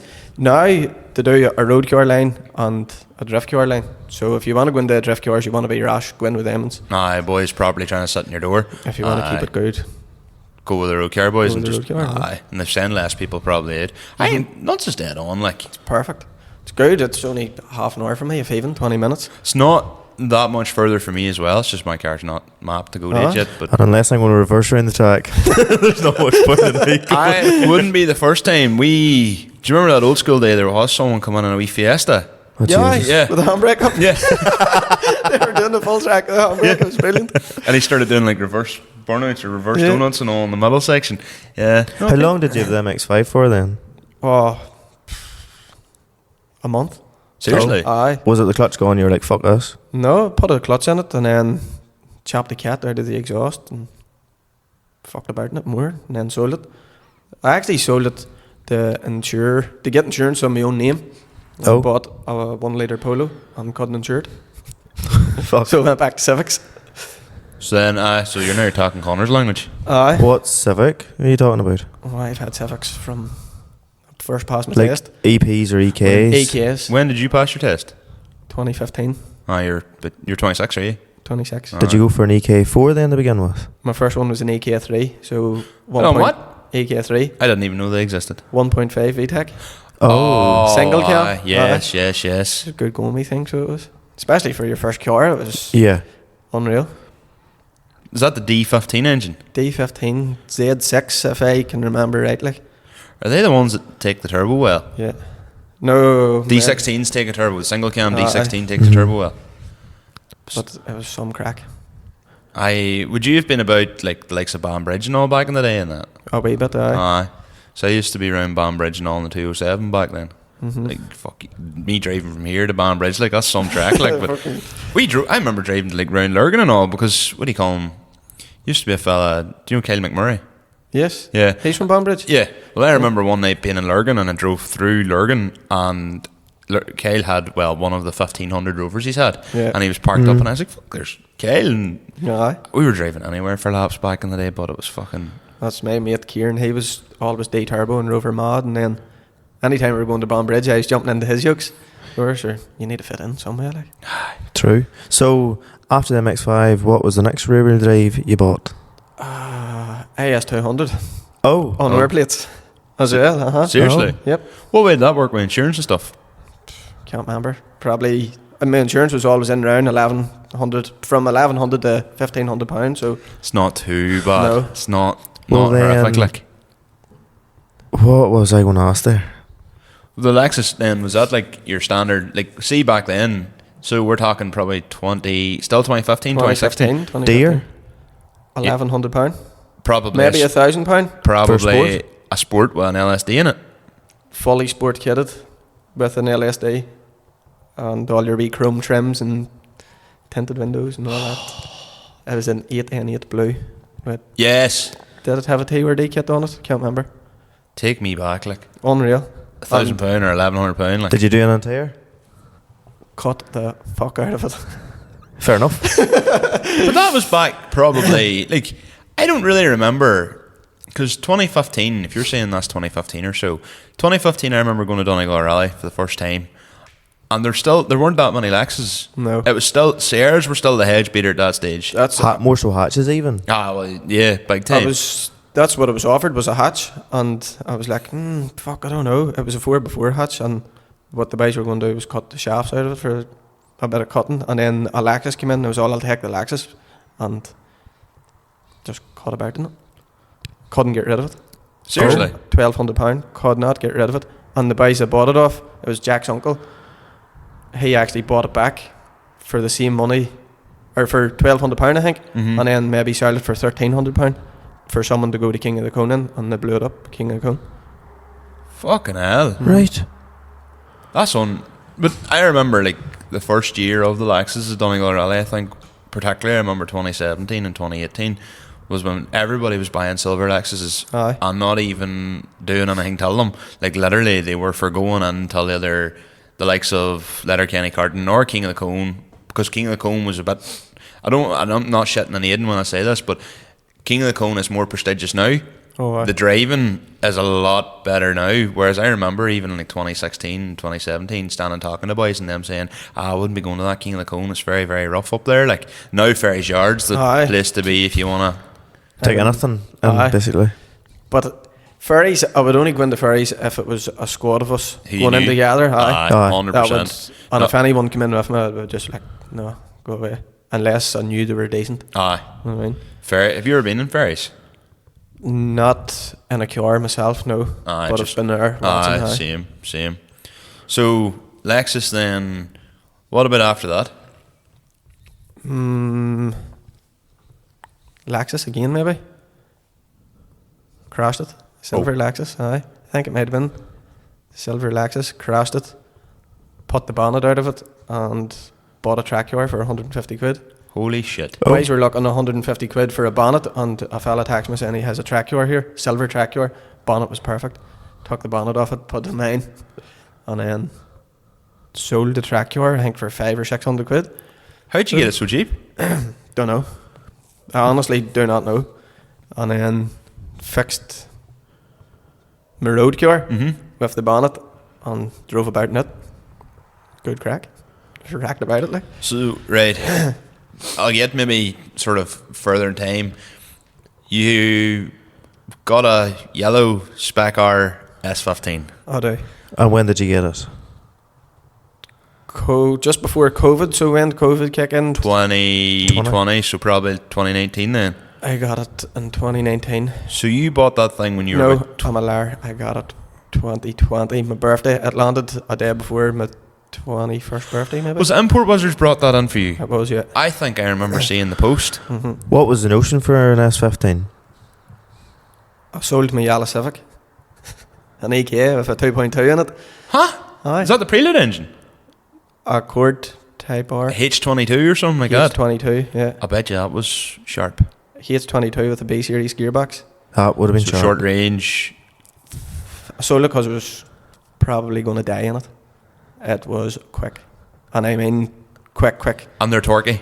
Oh, Jesus. They are, and an EK weighs as much as a good fucking fart, like. Like So she a an K20 and it shits all over me. Oh, aye. Yeah. Most type R shit Was all over she me. a Jordan?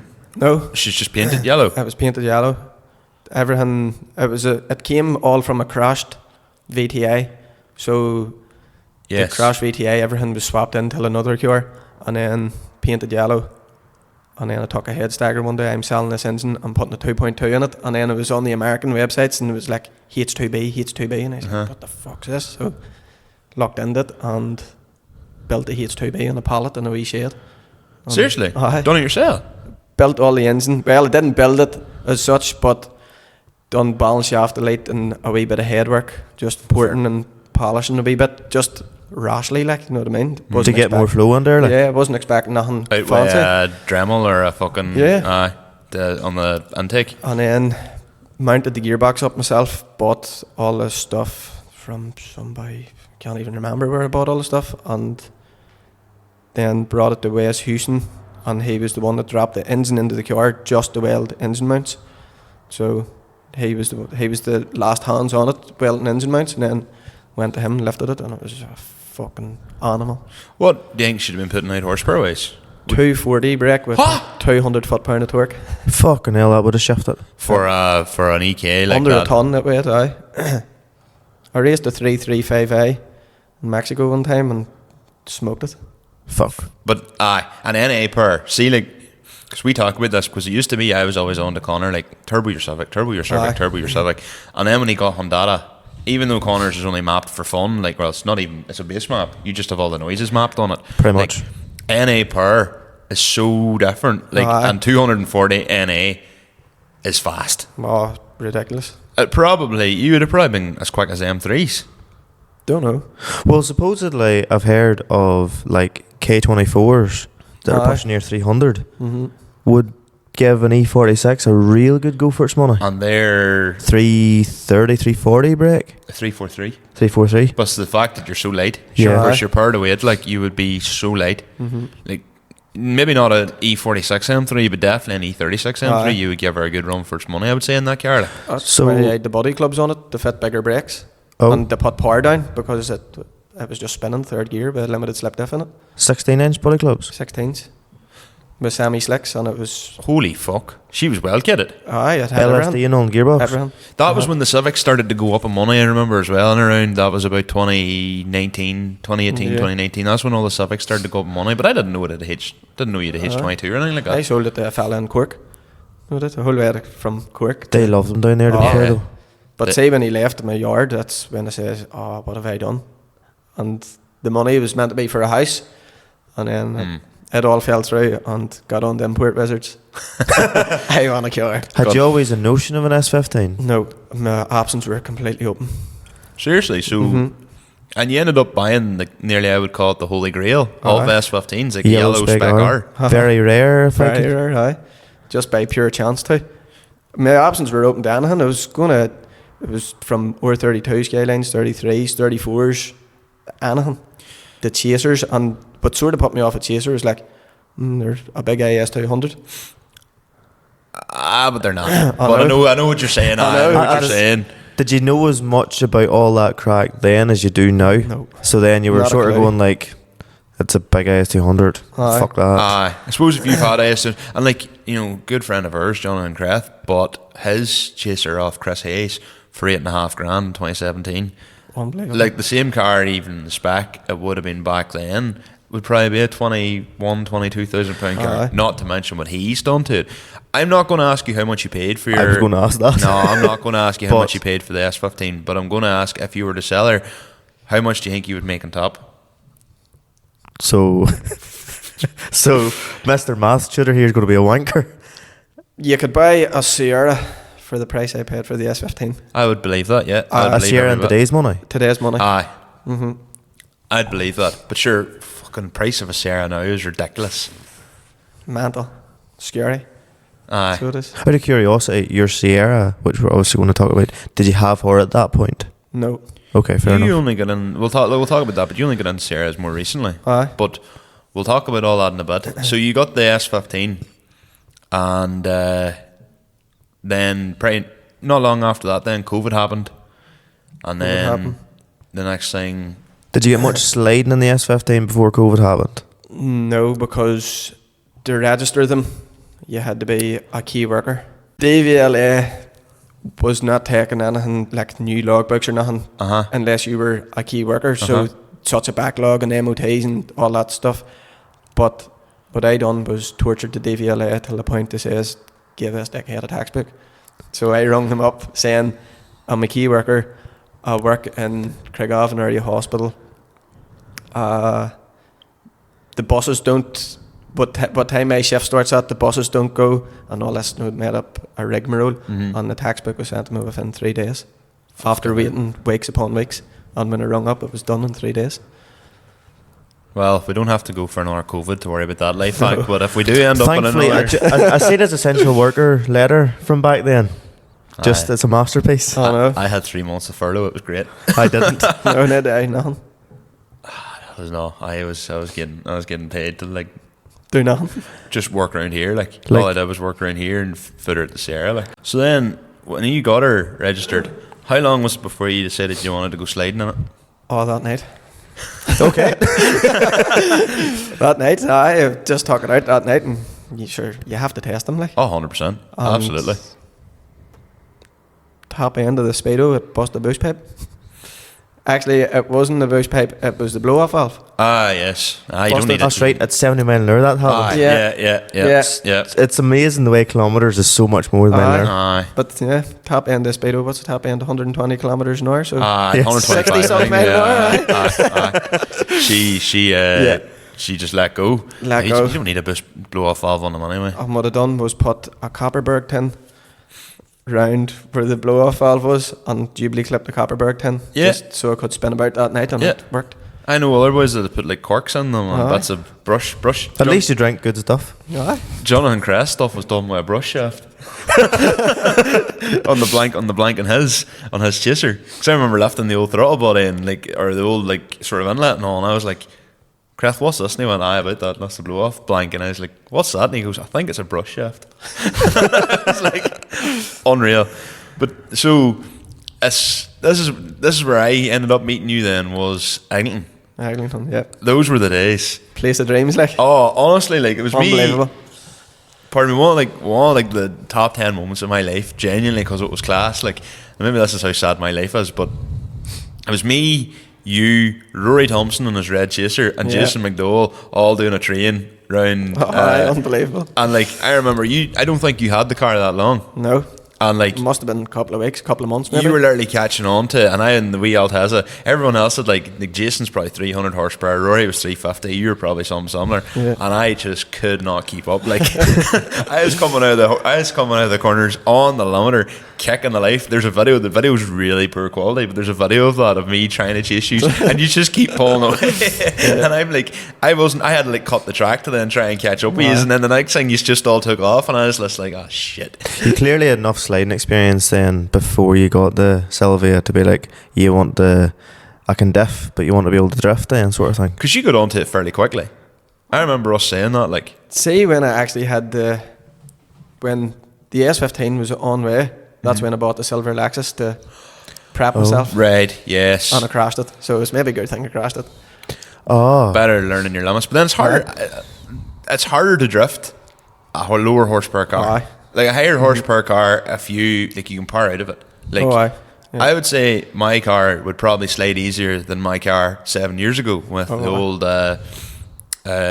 2-litre twin cam engine. That being said, if I had the 2-litre twin cam engine, my car would still probably be working, but that's a different story. No, you wouldn't have your car anymore. You would probably have bought something else, Stuart. There's that as well. But I can Because see, from the top 16, the conversations that man was having about what engines and what, and see, since that it has had 6 to 7 variations of this, and then today I've heard another new one again. yeah. I think was it Sometimes after, I just wonder, is there a monkey fucking just up in his head banging in the brains? was it after the top 16 or was maybe on the Friday he said to me, he goes, I'd love a 2-litre back in my car. 100%. When we go back to those days of Eglinton and stuff, like I suppose that was during COVID, like, and that was whenever like nobody had anything else to do. So like I just used to look forward to us all going to Eglinton. Then I'm going to out you here. I remember we were all sitting at the filling station in Eglinton, and I remember I'd pulled up and I was filling up the car, and the next thing I think I was coming out after you, and I think Jason was in front of me. But was Jason maybe? I don't know if he's in Skyline. I think he was in a Rover. Aye, Rover 400. Yes, he was in a road car, and you pulled out in front of him broadside and fished her down the road. And the next thing, then this like Insignia or something went by, and I was just like, Caught. And then we came round the roundabout, and we just seen like the head out the old Airfield Road down to Eglinton, and you were just lying on the side of the road, and I was just like, oh fuck, awkward. Of all places, like you had to pull out sideways. 3 points. 3 points. £60 fine, maybe just. Hey, you're lucky. That's not bad. You sort of got a bit lucky. Like they probably. They seen the essential worker letter and just went, he has to get to the hospital and he's in a rush. Do you know what? I came out of the shop and I remember flicking second gear and I was feeling palsy, so jammed her third and remember singing her up the road and then just looking out the window at the police driving past and was like, oh, here we are, we're caught. And then the fellow was with, he goes, if they stop you, play it cool. And as soon as they stopped me, I put the window down and looked at him and just got into a fit of laughing. I was so nervous, I was just freaking out. And he goes, what do you call this here? And I said, oh, just messing about, like. And then he was dead on about it, 3 points. And you could have been got for a lot worse. Like the right cop would have tried to have got the license off you and stuff, like. But stupid, never again, like. It didn't stop you though. To be fair, that day, like I was sitting going like, "Fuck me!" Like if I was me, like it'd be my day ruined. You were like, fuck it." Sure, what do you do, like? You went on up, paid in, but then was that the same day then that the boost pipe kept blowing off her? It might have been. Was that the rainy day? No, it was sunny. I actually can't remember then. Was I there that day? No, I don't Fair think enough. so. I don't know what day it was then. That the boost pipe was just. It actually might have been that sunny day. It just kept popping the boost pipe. Because I can remember you standing over at the like in the car park area, like, and we were going out and coming back in, and going out and coming back in, and I was like, Shay hasn't done her run like this whole day, like, and I was like, what happens? Is like his boost pipe keeps blowing off, and then I think one of the McGillians eventually did feel sorry for you, and they let you go out then because it took you like 2 hours to fix everything and get her up and going, so you missed our session. And then I think like the McGillians sort of felt bad for you and like, well, sure, you can go out in the next session with all these ones. But I remember looking out and I was like track car Lexuses and BMs, and I was like, oh god, like factory yellow spec or just sailing between them. And I was just like, Jesus Christ. But you got on alright then. Aye. Did she come fully spec from Japan then with like the coilovers and all in her? Everything. So you just basically drove her. What I done was bought a set of wheels for it. Aye, the Rotas. Yeah. Yeah. And lowered it and drove it, and then brought it to Bradley, got it mapped, and drove it again, even harder. Mm-hmm. To 70?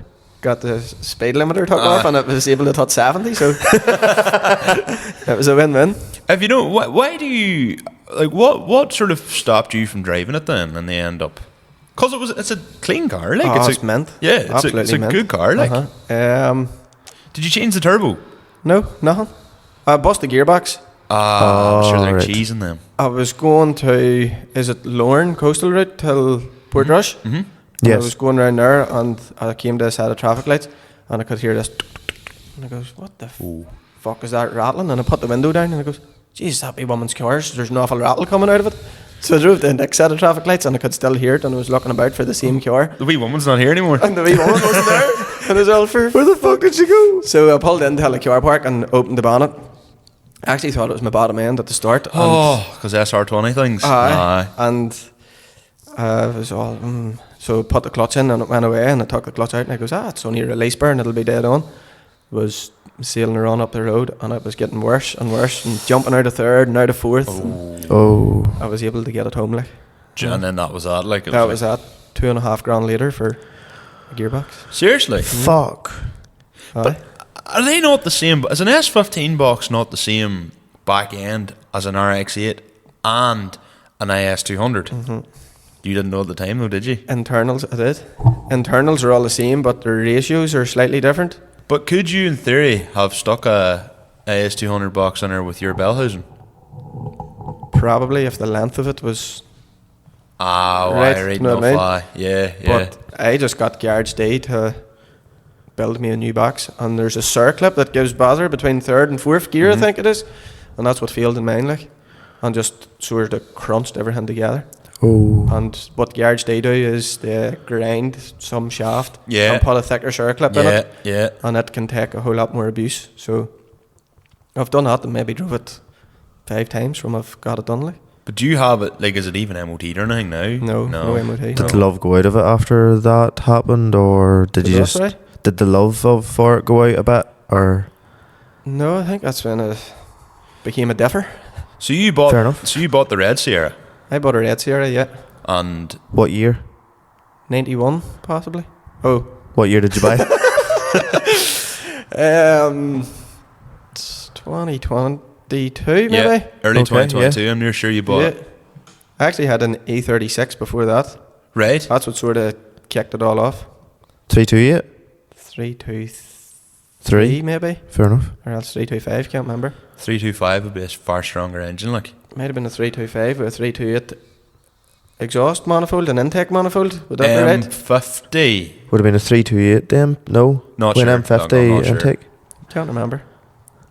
But that was the start of it, like. Why did you get rid of the BM then? I've always just chopped and changed. Uh-huh. Even the Sierra I have now, I bought it to sell it. Because you bought the red one. Bought the red one. And came into all the groups saying all of us and was asking for all the bits and pieces, and then you no longer had it finished. And it was gone. And it was away. Mm-hmm. Take it you have no emotional attachment really to a car? I do, now. Aye. You couldn't. Because then the next thing you got the grey one. And I was like, right, okay, how long before he sells this? I remember I was saying, like, to myself, I was like, right, Shay, how long is it going to be before he sells this? I actually bought it just for Donegal Rally. I was in the S15 at Nuts Corner. I wasn't fucking about, I was watching. Oh, right. And the grey one came up, and I was like, oh, look at this here, this wee bit of me. And went to the fella's house the next day, brought a wee magnet with me, and I was poking around it, and you could see him looking at me saying, like, what the fuck's this boy at? And was looking around it, and it was for me then. You need one for a Sierra. I will take this, like. And when I went to hand him the money over, he was like, it's alright saying you're going to sell them, but when it comes to it, I don't want to. And he's like, well, I'm here now, it has to go, like. And then he let it go, and from the red Sierra, I had still loads of wee fancy bits left over. Mm-hmm. Yeah. So it was very... Did you strip a load of bits out of her when you sold her, or just... I know I got loads of bits with it. It was fully Cosy kitted, and then it came with plastic skirts and plastic grill and... Fucking hell. Recuros, diff, loads of bits. But I sold the Recuros and diff, like. I did, and then it just came with loads of wee stupid things. And then when I got the grey one home, I just ordered everything. more or less that night, like, just to have it ready for Donegal. So, and was that Donegal 2022 then? 22, yeah. So, I'm trying to remember back. That would have been the first year of the new King of the Cone That was Yard. the year I came out with. That was the year I took my Sierra to Donegal. Aye. That was the year the new place. Did you take her into King of the Cone that year then? Oh, aye, yeah. Uh-huh. Because I remember then, it was after that then, I remember going to Notts Corner and it was you and Glenn Me and Glenn, yeah. with the white Sierra. Yeah. I don't know, does he sell it? No, he still has it. Does he still have it? Yeah. So was 2022 then your first year in King of the Cone? Driving, yeah. Fair enough. Only went in on the Sunday too. Oh, well, that's nearly the best day to go on if you're not used to it. Like, But I was looking to go in full metal jacket. And didn't know. We ended up getting stuck at a rally stage on the Saturday. see, but we're the type of people now that like, and people give off to us about this. Like, did you go and watch a single stage at Donegal? Not this year. No. 2022 was the only year, and I'll probably not go back. Aye. See, I've done stages before as well. Any like, particular reason why? No, I've never went and seen a stage. We were locked in for 4 hours maybe. Fuck. Couldn't leave. The only way we could leave was up over a mountain, Yeah. and we done it. Yeah. Well, that was the only way to leave, like. It's yeah, it's very, very difficult to do both, Aye. especially if you want to. It's different if you're a spectator and you want to go and watch the stages in the morning and land the King of the Cone at like 3 or 4 o'clock. Yeah. And watch the top and just watch the top 16, which a lot of ones do. That's fine, but if you actually want to go out and watch stages and then go and get into King of the Cone, Aye. if you landed at King of the Cone at 2 o'clock on the Saturday, you weren't getting in that arena No till chance. 5:30, 6, like, because of the time you'd queued, you'd nearly be at the front of the queue. Then they'd bring out the top 16, and you'd be like, you know, you'd be sitting waiting for. Were you waiting long on the queue on a Saturday? Got 2 runs. I think we got there at 11 maybe, and I think the second run it took us 2 hours Yeah, to Fuck. get in. yeah, same as anybody I was talking to. 2 So hours. in 2022, then you just went on the Sunday. Just went King of Cone on Sunday. Yeah. And Had what? you ever been into anything like that before? Notts Corner. In the MX5 just. Or Oh, no, I see. That's right. Yeah, Well, you wouldn't have done it. I've had 2 drift cars, like, but it was never nothing real serious. Know what I mean? It was just. And it was like sliding Eglin's very, very different to sliding in Aye. arena, which is everyone talks all your first gear, second gear, but it's different. It's First gear, second gear, looking over your shoulder to see yeah, who's it's a coming right lot at you. faster paced. You're looking, going, I'm going to head to that cone, and you're sitting ready to go on the handbrake when the next thing someone else comes out of nowhere and Yeah. they're for that cone, and you're like, fuck, abort. Yeah. Like, it's a complete different kettle of fish, like. This is can be chancy, like. Yeah. So if in my head, if I'm always going to something, that's where I'm going. Know what I mean? You need to move out of my road because I'm going there, like. Know what I mean? And then just hope for the Problem is, best. if you meet someone like Ryan O'Toole or someone that maybe also adopts that same approach. It's a bit of bad luck. But so like you were then, that was your first time in a proper arena then? Aye, I think so. And what was the feeling like at the time? Driving into it, I caught it threw up everywhere. I was just I don't Nerves. Aye. I remember going until Autofest and it's been the same. That's how long it's been since I've been doing that stuff. Like, and I remember going in and it was like, oh, I'm going to be sick. Aye. Well, I've been at the likes of Notts Corner Diff Yard and stuff, but sure, It's not the same. No. It's not the same as a proper place with people looking on. Yeah. Like, yeah. Would there be much of a crowd there on the Sunday all the same? I suppose a brave bit still. yeah, because there's times where you'd see 100, maybe 200 people, like. A bit more than that, I would imagine. Aye. There'd still be a crowd. A lot of people would go up. I think even, was it a couple of years ago we went on Sunday as well? Can't mind. Tell you the truth, can't It mind. can be deadly crack, like. The But- Sunday's nearly better. It seems like nobody gives a fuck Aye. after on the Sunday. Aye. So like it's just everybody's up just to go and have. It's people who take it maybe a bit less seriously, as you say, like on the Sunday. Aye. All go well on the Sunday then, in your first time out. All went well, yeah. No hits or anything out there, no. No hits. All no good. nothing. So Nothing. then I remember after that, then that's where I keep coming back to is Notts Corner. And I remember you were in and you were slaying. You didn't do the outside ring at that time. I just remember No. you staying in the inside and doing all the hoops. I have all the photos from back in the day Yeah. from it. You and Glenn going around, and it was like, and that was whenever I was like, right, this man's must be on for actually keeping this car, because you were like, you'd went from having this this S15 to suddenly been out in the Sierra. Aye. But it's the reliability aspect and all, and I would say just the fun of it probably then was what kept you. The S15 is what I was saying to Conor. It's everyone uses their phone now. So if you're out in the S15, you do something in downtown Mexico and come up to uptown Mexico and someone videos you downtown. It's a yellow S15. Who doesn't know what it is like? Yeah. Exactly, yes. It's not as if it can blend into a crowd very easy. Like so, the Sierra, the S15's good. It's a real good driver's car. The seat, like everything, the seating position, to drive it, it's unbelievable. But the Sierra, the old school D-turbo feeling buzz is there. You know what I mean? It's Yes. being rattled about. It's a cult car. Reliving your youth. Like it's, Completely agree. there's just something about it that I like. It's like kind of like the twin cams and sort of cars of that area, maybe even old BMs. It's the same sort of thing. Like it's just that 90s vibe with them. Like And you have to work hard probably to get them to do things you want them to do. Yeah, that's the Sierra. You have to be ignorant with it. Like I've diffed near every car that anyone's diffed, and the Sierra is probably the hardest I've drove. Think so? It's so hard to drive. I personally didn't like the BMs. They have a good bit of power there behind them. That's true.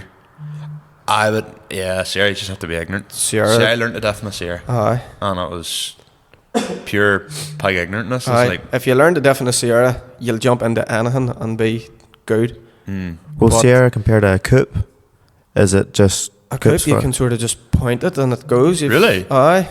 so I've they're- never driven a twin cam for any real length of time. They're like. actually handy enough. Worked out like, but see, they're more or less the same as a Lexus. You can do whatever you want in a Lexus, but Fair enough. a Sierra, they're just a rear-wheel drive D-turbo. You have to be ignorant, like. You know? So then that was fine. You get on to the Diffin Bug then, and then 2023 King of the Cone.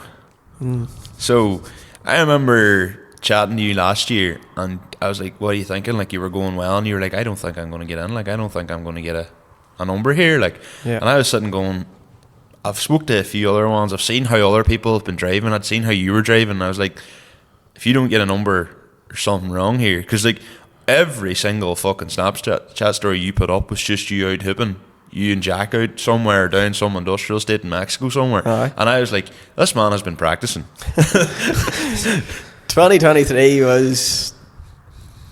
I was going balls to the walls, like. So I was out Bishop's Court. There was Nuts Corner Deaf Yard, the Nuts Corner race circuit. You were everywhere. Everywhere. You name it, I was going. Just wanted to get used to the heavy Sierra of what way they handled it, like. And then King of the Cone just went balls to the walls. So that first time going into the top 16. Before that though, seeing that, was it the Friday you started in King of the Cone in 23? Yeah. And how was it the Saturday before you got a number, or you even get sort of Saturday before I You got were the late number. on the Saturday getting a number. Aye. Yeah, you were quite late. Well, at the same time as this year. What happened to me on the Saturday? Throttle precision sensor and something. There was a busted water pipe Yeah, too. she bust a water pipe. That's And exactly what happened. Could just about get it fixed, but what we Yes. done was cut the water pipe just enough so it could stretch over the thermostat housing and bolt up. So that first time then going into the top 16 in 2023, what was it like? Oh, mad. I couldn't believe I got the sticker for a start, but in 2023 I was hoping I would get in. That was my plan, was to, right, I'm going in here, I'm locking in, like, you know what I mean? And then they came with the sticker and I was shaking like a leaf, I was buzzing, like. I remember So talking to you like at the time and you were like, like I think you were completely lost for words. Aye. Like. It's actually a relief off your shoulders, you know what I mean? But you're going in just for a bit of crack. You know Wait, what I mean? would a lot of ones go there not looking a sticker, basically? Just go for the fucking shits and giggles of it. Aye. Whereas there is obviously the amount of yous where it's like, I would say out of say there's 200 people pass through King of Cone on a Saturday, right? We'll just call it the Saturday.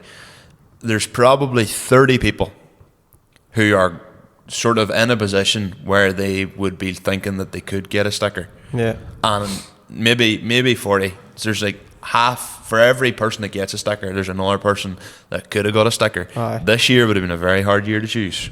There's boys I think should have had stickers that didn't get stickers. Yeah. Now I don't know what went on behind the scenes and why, but I could have filled you another 8 names. Oh, easy.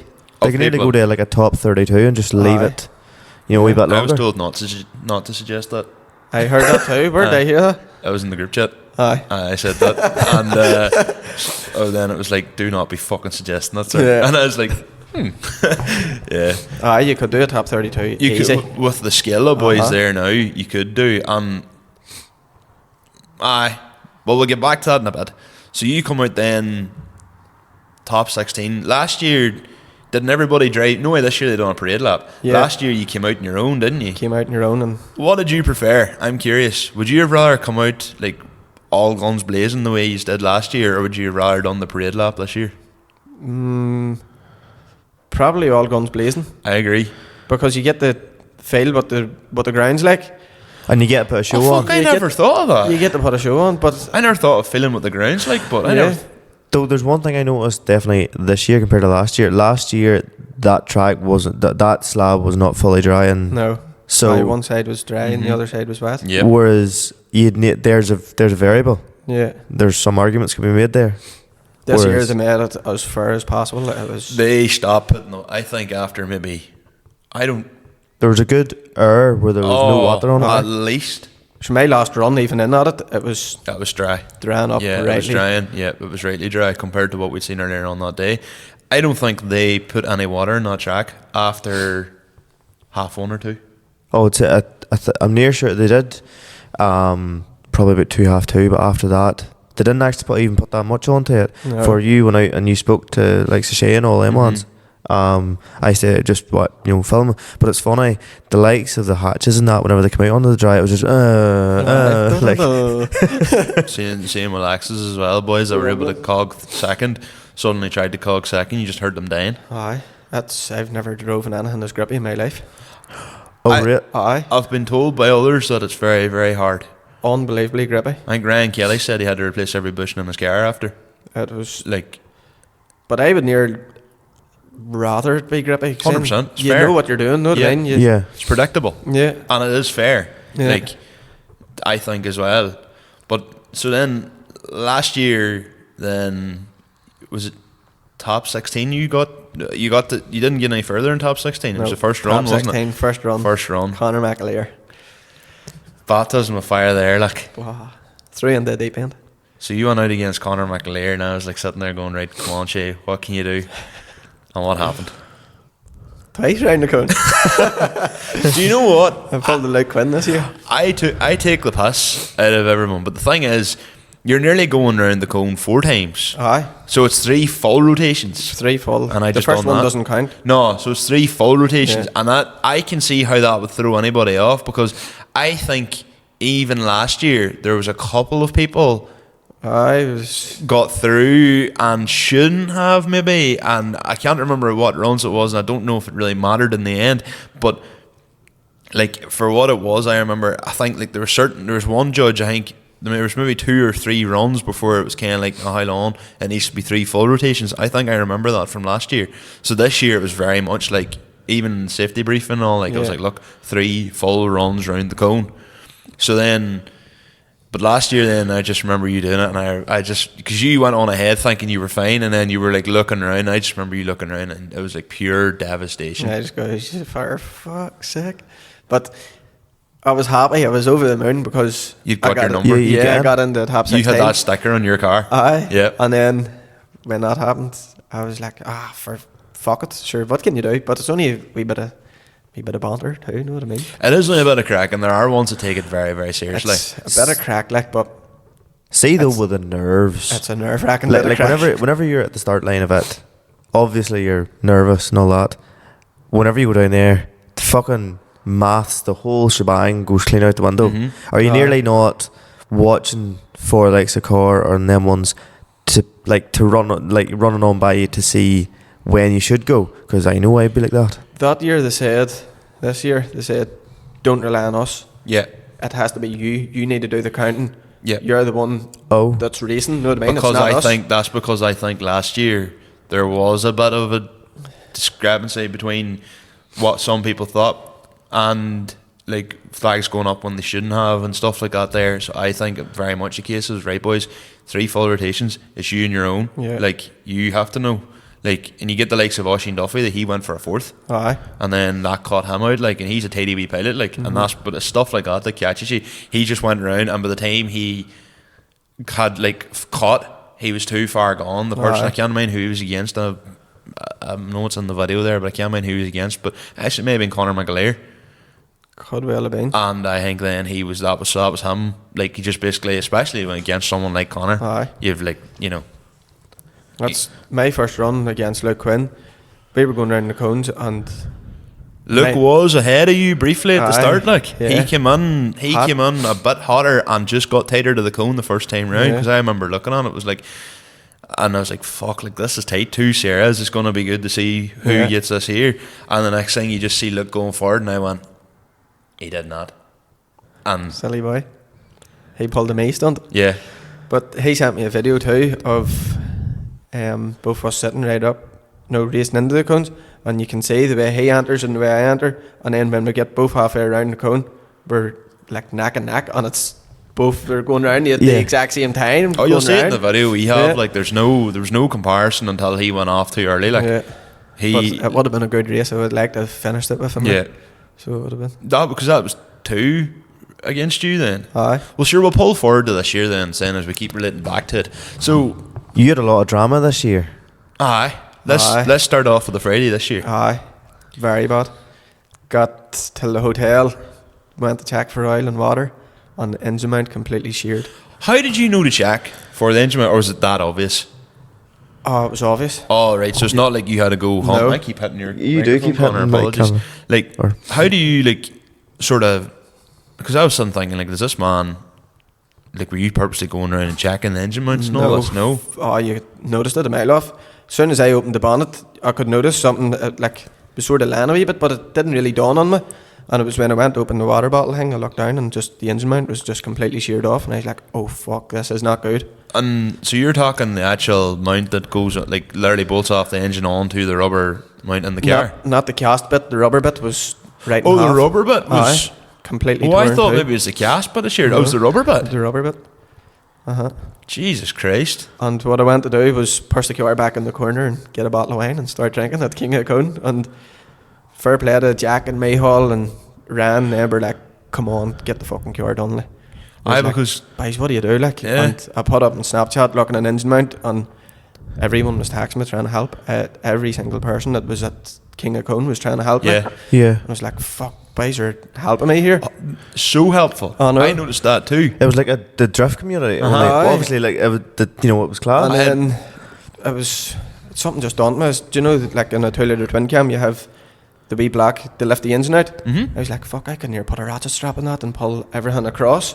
So there was a motor factors right beside us, and I went in, bought 4 ratchet straps, pulled the engine across to the broken mount so it was sitting level, and then strapped the engine down around the subframe so it didn't move, and went in on the Friday and went balls to balls. Did the car not shake a lot more because... It was solid, and I mean solidly. Like, the car felt solid. The car felt solid as in good, or the whole thing was that solid that you felt every little movement in the car. It just felt like there was an engine mount back in it. Happy days. It felt dead on. It actually felt perfectly. And then Rash Developments works at times. And then for the Saturday, then did you get an engine mount? I got an engine mount and put it in Saturday morning, and so was that involving you? Like, how did you have to get in underneath the engine and jack the engine up? Jack the engine up on the sump, or the bellhousing sump. But we got a block of wood. I was going to say, on the Friday night we were out drinking, and that was the plan. We weren't allowed to go home without a block of wood, so we were hunting in every corner looking at a block of wood. And Mayhall, he walked past a wee place and seen a block of wood.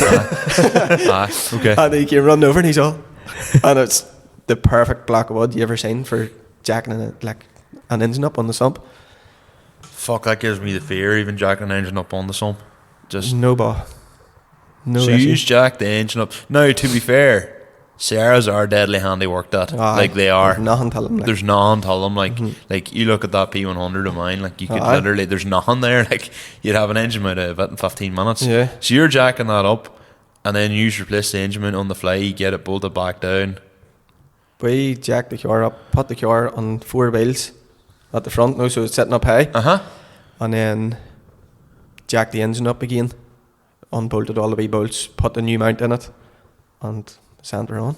But without them boys, I couldn't have done it. Like, No, you'd have been stuck doing it yourself. Like, even on the Friday, they were pushing me like, come on, it needs done.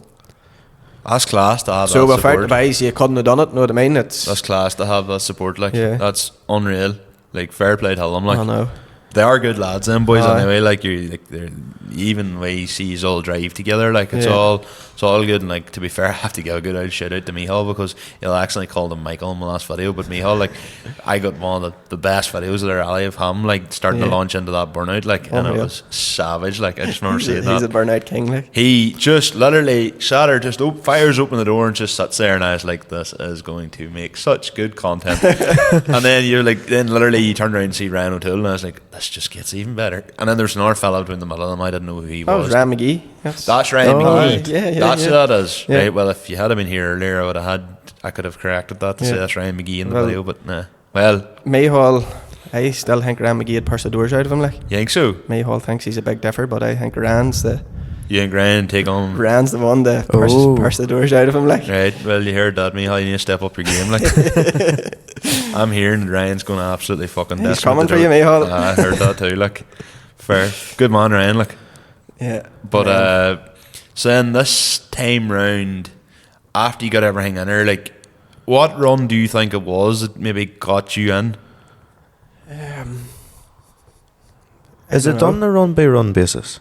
Apparently, they've like a sort of a point I don't know. to within reason. Well, I mean, it's Paul McCulloch determines it, isn't it? Kind of to an I extent. think so, aye. So, but everyone says that they do this one run. Everyone reckons, anyone who goes in, I've spoke to anyway, they reckon they've done a run where they're like, it's definitely my last run there. 2 runs ago, the run I done this morning was the run that got me in. But what do you think? You done a wild good run on the Friday. I honestly don't know, because I was going more for a bit of crack this year. Did you have no expectations then? No expectations. Last year, 2023, I was looking into the top 16. So you had met your goal. You were like, "Fuck I it. met my If it goal. happens, it happens." I was buzzing, and then I just went in, just and drove the way I normally drive. Would you say whenever your engine mount, you seen it seized or sheared, where you're like, "Fuck this," and just the care went out the window? Well, you said you're about to go for a bottle of, I'm I assuming you was say going wine, to get a you're bottle on of wine, still like, better like- Lord and Saviour Buckfast, like, yeah. Yeah, I was just going to go drink at stand at King of Cone and Shout abuse at people. shout abuse at people. Aye, probably you. I know you like. I would deserve it, like. And then everybody's gave me the purse, went in and just drove the way I normally drive. Just I suppose you've quite a lot of experience, even in the last couple of years, as you said. Like, you've been to like so many like events and stuff, and like, you know, that's all practice. Aye. So you know the car. You've sort of probably a lot less fear. And if you're going in with the likes of, say, the likes of Paul McKenna, or you're going in with the likes of Jack Carville or Ryan McGee or Michael McStravick or any of them boys, you know, you'll know what they're capable of doing, and you know Yeah. if they spin out, it genuinely is an accident. Whereas if you're going in with someone who you don't have a clue, and say a 316 where There's one wheel. with an open diff. Aye. yeah, what if it's not locking properly? Yeah. You're gonna sit and go, fuck. Like, this is but whereas you have a good enough circle there where you're probably always going in with lads That can steer. that like. can steer, Aye. which is a big advantage, I think, for Yeah. overall, because I think if you're someone that doesn't really know anybody else and you're going in and you don't have those people around you, you won't get the same chance to show off how good you are by like Aye. following people around cones, because you'll be sitting going, I'm just going to go over here and do Yeah. things myself, and I can't even be a hero around the arena because one of these boys could just fucking fly out of nowhere. So was the stomach tingling whenever you got the number and you went into the parade? When I got the number, I was overwhelmed. I was. Aye, because I was there. I was Aye, standing you with were you. I there, was aye. there with you And whenever I you was got. like, oh, holy shit, like, because I genuinely wasn't expecting it. I just went in and had a wee bit of crack. And Yes. I would have been surprised if you didn't get a number. But then, as I said, there was other boys there who were equally driving as well and didn't get numbers that should have. Well, I say should have. I wouldn't have argued, because even the boys in the top 16, every single one of them boys deserved it too. So I can't turn around and say there's people who didn't, because, as I just say, there's 24, maybe 30 drivers there that if they had done a completely different top 16, would have still been an ideal top 16. Like, did you find the parade helped your nerves or made them worse? Probably made my clutch worse, to be honest. You came in first. Sitting behind Falvey, and I was on and off the clutch, and it was like, that's what I said to Jack. It goes, this isn't good for a clutch. Like, it's like sitting in standstill traffic. You're on and off, and yes, it was that grippy. I didn't want to do a burnout. I didn't want to do I just was like, right. You took her fairly canny, to be fair. Whereas the likes of, there was a Cian Dehan, he started launching into a burnout. Then next thing, all the boys started coming out sideways. A big problem I had too was fuel. Running low? Very low. Seriously? Under, in the video you got of me, at the very end, you can hear it fuel cutting. And that's why I was taking it very easy. I was panicking. Shit. Under half a tank in a Sierra, once you start messing about, you know yourself, they just, once mine goes below half a tank, yeah. the fuel gauge goes from half to just empty. And I was panicking. That's when I was in with Luke Quinn. Jack, after I was sitting doing nothing about, and Jack says, lad, your fuel, like, just take it easy. I was like, fuck, aye, right enough. And then at the very, very end, that's when it started fuel cutting. Fuck. And I had to leave, go into Apple Greens, throw a tenner in it, and away I went, aye. Fucking hell. I didn't realise. I know, because I know a couple of other ones who nearly ran out of fuel. I think Ryan Kelly nearly ran out of fuel last year as well. He had the same problem. But my yoke's never ever hoarding fuel. I was surprised to see how low it actually got over the one day. See that sitting in traffic, or see that sitting in a queue, like going back and forward, no, not back and forward, but just constantly edging, sitting. I don't know if you turned the car off every time then after. No. I had to breathe. Like, it was like going for a sprint and sitting down, holding your breath. Like, I just always, once I came out of the King of the Cone, I just let the car breathe. And 100% is the best thing you can do. Like, I always kept the bonnet open too, and just as much air as possible. Get a bit of air in around you. Oh, aye. Definitely. So the first battle for the top 16 was Shay and... No. The first battle in general? No. Shay's first battle. Your first battle. Me and Luke Quinn. Yeah. And that's where he went around twice. Then your top 8. Oh. Was it Conor McAleer? It was Conor McAleer, wasn't it? And when they called me and Conor McAleer, you were I like, just looked at Jack and he looked at me and he goes, this fucker again. So, and then top 4 was Dylan Wilson. Dylan Wilson, yeah. And then Seamus Fitzgerald. You did not have an easy... No. No, to be fair, Luke put himself out. Luke put himself out. If Luke hadn't put himself out, I was putting him out. Yes. But I got you, like. He listens as well, so he'll hear that. He had me tortured saying, I'm in it. And he did, because I said to him, I goes, look, do you fancy being... No, I done about an interview, but I said to Luke, I was like, do you fancy being in camera? And Luke just went and goes, sure, you can bring me in the podcast when I won King of the Code. And I was just like, posts that have not aged well. But sure, if you give him your wee book, he might end up next year. I must actually give him that. We'll see whenever you're leaving the lane and your battles and that, is everyone just out the fucking window and you're just like in the zone? When they call your name out and you drive down, everything just leaves me. And seriously? Yeah, I have no nerves at all. Fuck my boys, believe me. I'm just sitting there like, fuck, here we are. But see, when you have to sit back and wait on other people, that's when it starts getting panicky. And then Jack goes to me, what time is it? But I don't know why he was asking me what fucking time it is, because we're sitting in the middle of the top 16. And he lifts his phone and it's like this. And then the Recaro seats, like the bolsters, he was holding on them real tight. And I was like, are you shitting yourself, lad? And he's like, no. Oh, fuck. But there, when you're waiting on the other base doing the top 16 battle. So whenever you're watching them. Oh, Jesus. Shite yourself.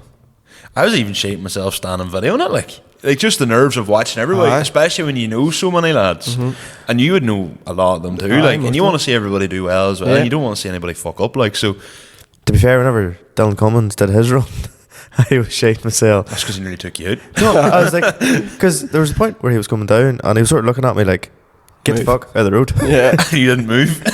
Yeah, then he had to do a bit of adjustment, but I fucked his messing about up, but I can only imagine what the nerves were like. That's what I was asking. So then it was I remember you went against Conor McAleer. You took out Conor McAleer. How did it feel going against the likes of Dylan Wilson? Dylan Wilson's a fucking good pilot. Like, Aye, handy enough. that was a tight run. Tight, You look aye, at the very video. tight, aye. You look at the video. It was really tight. Now, to be fair, and I think I said this actually in the video, I'm outing myself here. I followed you on round, and I shouldn't have done that. I should have kept the whole thing neutral, because obviously I'm friendly with you. Like, I followed you on round, and I kept done this a couple of times. Anyone who I was particularly friendly with, I followed them with the camera, and then it was like, fuck no, and then had to like swing the camera the other way. It's just natural instinct, but too, isn't it? To catch on, because I was like, right, well, there's Shay, he's coming this way, and I was like, oh shit, no. But Favoritism. The Dylan Wilson run is the run where I broke my second engine mount. Oh. If you watch the video, I'm locked on the hydro, on the limiter, ready to go in the cone and go to throw her, and she just purses the nose right forward. And I look at Jack and goes, something's broke. And he's all, oh fuck. So I just kept her lit and kept her going. And the runs after that, she was very nose heavy. Like, there was something, I knew something was wrong. So then on to the final. Was the nerves really going through you then? No. Everything disappeared. Everything just...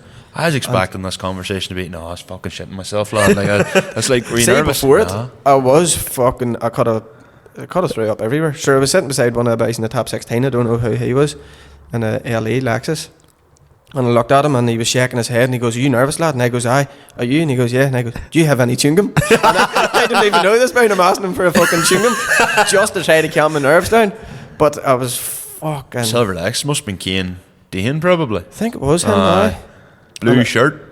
Oh, just didn't look at him that well. Blue polo shirt, collar up. But talk about shitting yourself. But coming into the final, I was there. I'd done better than I'd done last year. So That's true, aye. I think you were just in after the the zone. first run, I was happy because I'd done better than what I'd done the year before. But see, what would be going through my head is that, like, if I was going against Conor McAleer, the first thing I'd be saying is, but I'm a catastrophizer, but I'd be sitting going, fuck me, Conor McAleer's won this 4 times, like, and Yeah, aye. I'm against him, and he's won this, and then you put Conor McAleer out, and then the next thing is, oh, fuck Dylan Wilson, like, Dylan Wilson won this last year, and then you go against Seamus Fitzgerald, and it's like, well, this man was in Ibisu in Japan, Oh, like, no, fucking 2 weeks ago, and like a chaser or whatever, like, I'd be putting the odds against myself, like. There's one difference though between Michael and Shay.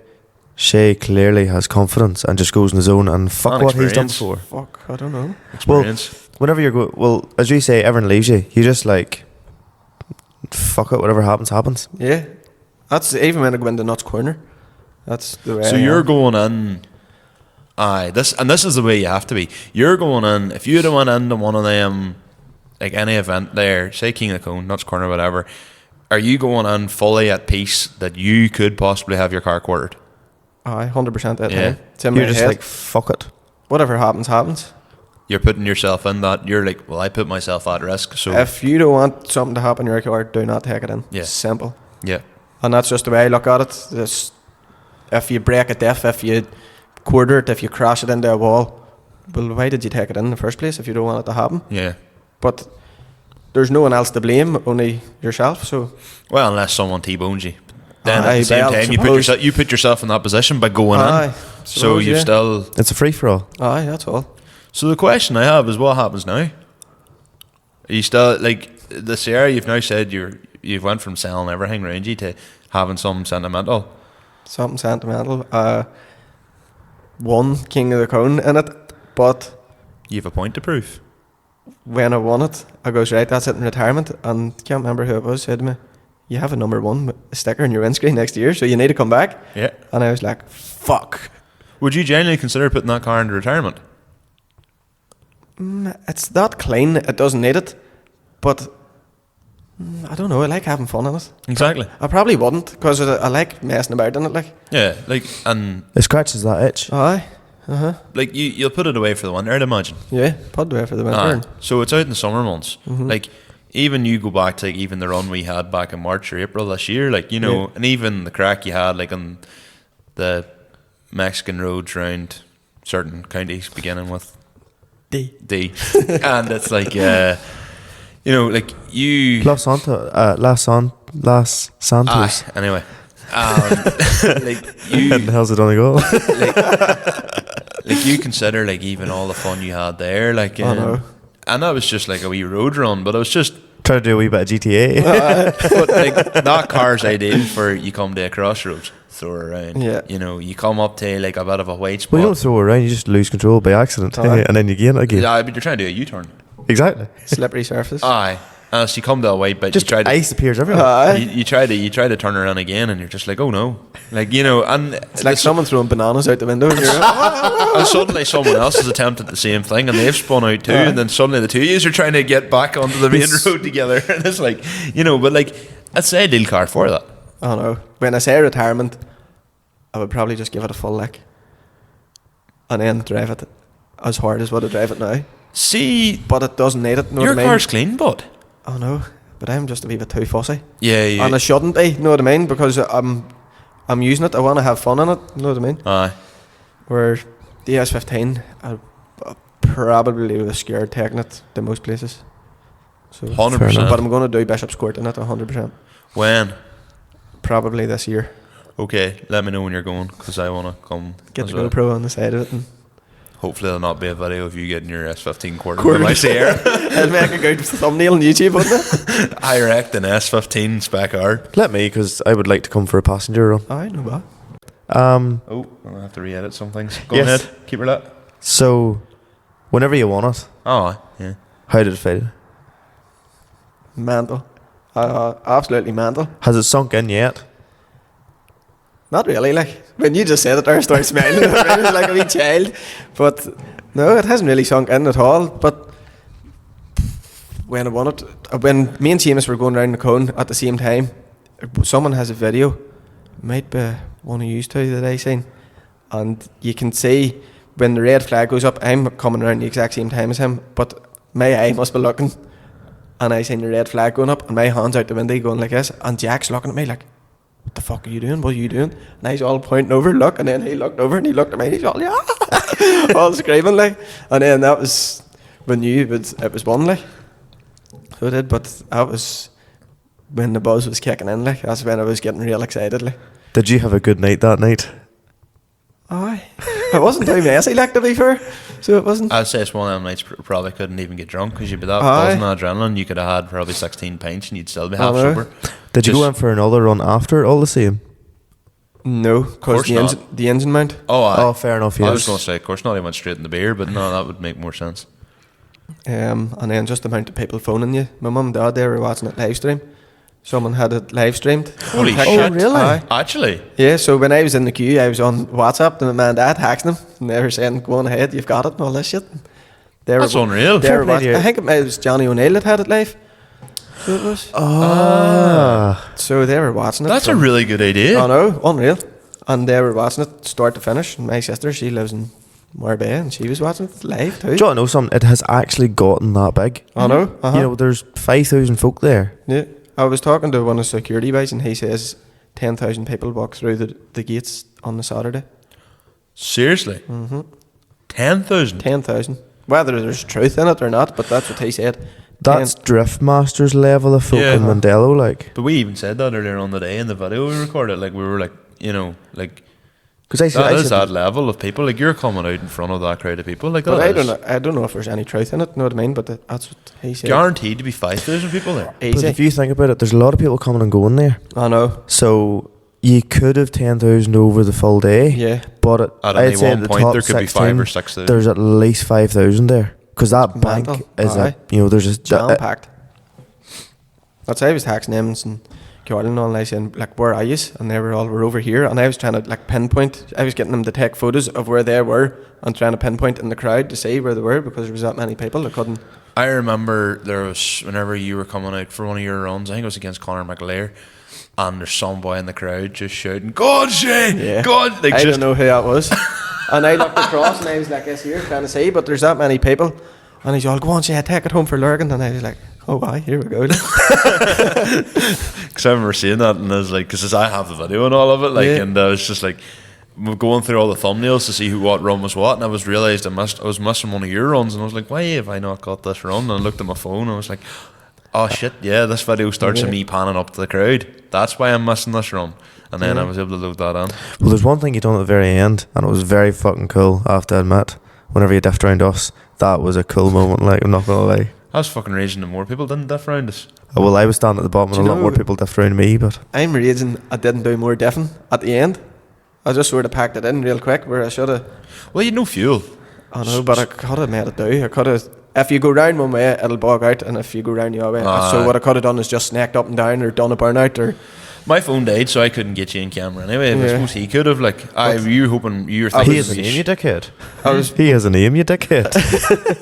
I was more looking to pop a set of tires off, to be honest, and then nobody does that anymore. I know. Like, at the old yard and all. As soon as but Jesus, do you not remember? It was like 2017 or 2018 or something. Dwayne McKeever was in with a 2.9 V6 that year, and I think he had like put water in his tires and everything to like. And I remember he was sitting, and I remember it just got to the stage where he was clogging third gear, and like the crowd was literally sitting going, hurry up. And then it went boom, and everyone just went, way. Because we were sick waiting, because it had taken that long. I was thinking Josh Crozier was the only man making a proper good attempt at trying to... His car sounds like a rumble of thunder when it's coming towards you. That's what I mean. Like, it doesn't sound like a normal SR20. I think... that thing gets death. It has to be. I'm sure Nathan Ellis had owned it beforehand. That is the strongest SR20 in the world. I was thinking the exact same thing. For we were all like, is he trying to blow it? There must be like a soft limiter on it. I think she's had like a limiter set to like maybe 5,500 RPM or something, or maybe 6,000 RPM. And it's been set there because she doesn't properly. She doesn't go like, sorry, Conor. She doesn't go one dun like it's a proper like that there. It's like, say when we were sitting in the top 16 queue and he was coming towards you, it was like thunder in the sky. Like that's what it was like. The noise of it was coming up, and then that's exactly it. When the back of it hits you, then you can hear the noise of it. Know what I mean? It's just, it definitely sounds different compared to how Nathan had it last year. Whenever Nathan had it last year, he set the tyres on fire. I know, but it still sounded fairly similar. Like, you think so? I have the videos and we can discuss it later on. But yeah, no. It sounded harder hitting last year whenever Nathan had it. But definitely, Shay, that was a cool fucking moment whenever you diffed around us too. Like, I was trying to get the trophy out the window. You did, like, yeah. But I was actually trying to get it right out, but it was hitting, like, I couldn't actually get it out past the window deflector. You may have to do this when you're watching it, because it's fucking portrait video. See, to be honest, I was standing there, like, as well, like obviously then, because I know you, like, you know, for like a few years now. And I now know you. But like, even whenever me and Conor were standing there and we were getting to like do all the video and stuff, and then like, you know, there's so many people in that crowd. Like, we would have been the same. Like, and you're looking out and you see the likes of you, the winner of the top 16, diffing round like the two guys with a camera. I've never felt so relevant in my life. Like, you're sitting there being like, there's people literally out there probably with their camera phone going, fuck, like them two boys standing getting diffed around are probably the luckiest boys in the world. Like, and at that moment in time, we felt it. Yeah. Because we were literally sitting there going, this is class. Like, you know. That was unreal. Like, so all we were doing was holding the camera, so I can imagine how you felt like. It was mad, say, even like when you were queuing up, or not queuing up, when you're in the top 16, and say, because everything was so dry, and the fumes of everything, and the heat, me and Jack were sitting in the car sweating, and the dust in your eyes, and you were so thirsty, you know, because everything was so dry. And we were like, holy fuck, how are we going to get through this? And I did like this much in a bottle of water, and after every run, I was sipping on it, and then putting it back, and then sipping on it just to try to fucking quench my thirst. Like, well, that's why I was wearing sunglasses, because the wind was fucking blowing through. Yeah. Oh, aye.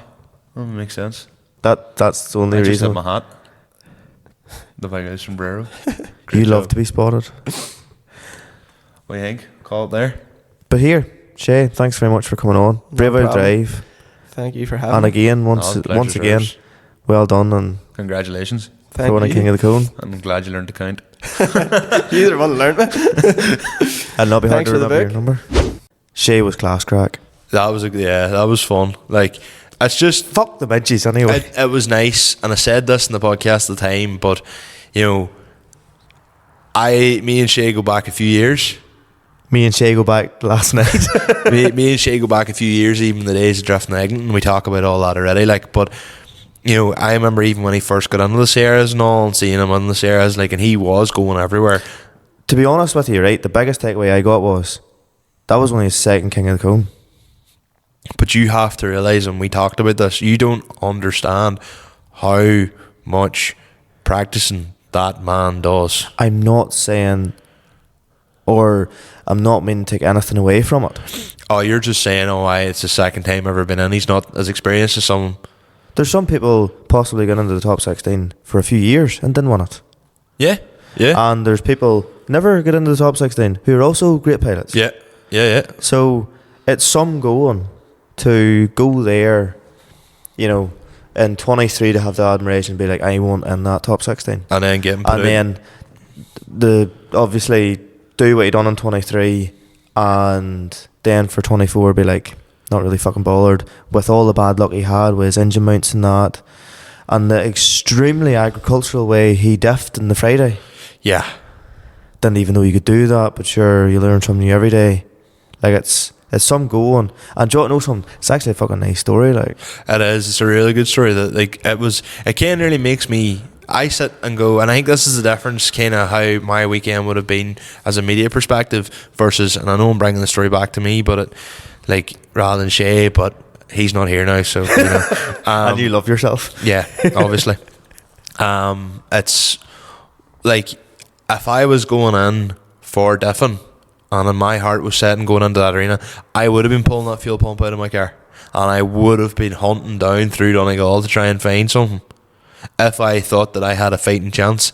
Now the other thing is I would have been up earlier. If that was the case, I would have been out checking everything earlier. But like it was that thing of he was going in, he had that choice to make, and he had the people around him to go, no lad, do it, you need to go and do it. That was the one thing as well, and I think he's very, very appreciative of that. Whereas for us, if I had a turn around and said, no Conor, I ain't going to fix this, like on the drive instead, you would have went, I did turn around to you and I said, no, we're staying here till we at least give this a go.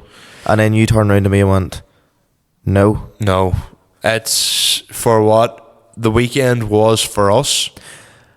It wasn't for me to go and drive about in my car. It's not even mapped yet. To be honest with you, as I pre-warned, that weekend for me was sort of like a free rein. I wasn't really bothered what we did. Yeah. You know, but anyway, so I just, my funniest bit, now we're back still on, I suppose, the Saturday. One of the funniest bits of the Saturday was whenever Becca and Gemma were just quoting everybody. We were back in the car and they were sitting there and they just kept going, ew, later up lad, ew. What was it? Oh, beer, boobs and boost. Just them quoting up, because obviously it's funny. They were there just like laughing and enjoying it, and like you see the stickers of boys' cars and like they're just putting on culture accents and trying to like quote stuff and all. It's like grab your granny, we're gonna Donegal rally and all that there. Like it was very, very funny. Like it just made for good times, like good vibes. Like now on the Saturday it was extremely right. So obviously the Friday we went in around the arena, we'll call it that. Did a bit of video. The Saturday was a different kettle of fish. Yes. I followed you in around. To be honest with you, imposter syndrome kicked in beyond belief. Even with me as well, but it was only whenever Seamus McGillian turned around and said to me, like after Queen of the Cone, he goes, or no, it was during Queen of the Cone at the start, and I was talking, he just looked up and goes, oh, it's you. And I was like, well, he goes, I didn't know it was you filming. He goes, fuck, he goes, good lad, good to see you. Because like he does follow the podcast. Yeah. And I was like, shit, like, fuck, maybe we're not imposters here. Aye. Well, and that was the first bit where I went, hold on, like this maybe. I was sitting at the end, I was standing at the entrance where the cars were going in, and Gemma shouted at my name anyway, and I was like, wait, what's up? And she was like, I think is that Maura Faye? And I was like, where? Like standing fucking 10 feet from me. Looked around, jeez, that does look like Maura, but I'd never seen Maura 10 feet away, so I didn't know what Maura Faye probably looked like, if you know what I mean. Or well, in person, and didn't really, like, obviously didn't want to be a dick and go up and be like, hello Maura, and be like, Maura's actually very approachable. So anyway, I plucked up the bit of courage, walked over and was like, Maura! And then she was like trying to take her gear and all off, and I was like, what the fuck do you even come out with to somebody that hasn't a clue who you are? And I was like, I think I said, like paints in the field too was brilliant, it was class and all the rest. And then Seamus McGillian was standing beside her, I think, at that point. He didn't know it was you. He didn't know it was me. Didn't know it was you. But then we'll fast forward. Fuck, I didn't know it was you. It was the fella that came up. Because then at that point, I was like, oh, he would have given me time and more at that point in time. But in hindsight, I was glad he didn't, because excuse me, I was sort of glad he didn't, because I'd have been a fucking awkward bollocks. You say that. Mora's actually well approachable. I get chatting to Mora for a bit. I walked out of the top 16 zone. Because I sent you a WhatsApp and all. I didn't see that till later on, but Okay. I was happening to be walking around the top 16 zone on my own, and Mora was walking in on her own. Yes.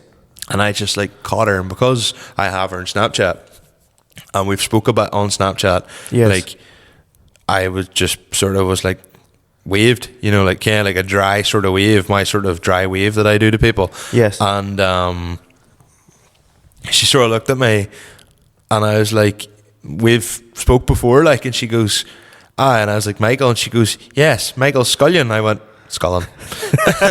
And then she was like, do you mind doing an interview? And I was like, no, it's not a bother. Now, but fucking raging, because the interview I done where she said she had to cut for time, and I was like, well, clearly it just wasn't good enough.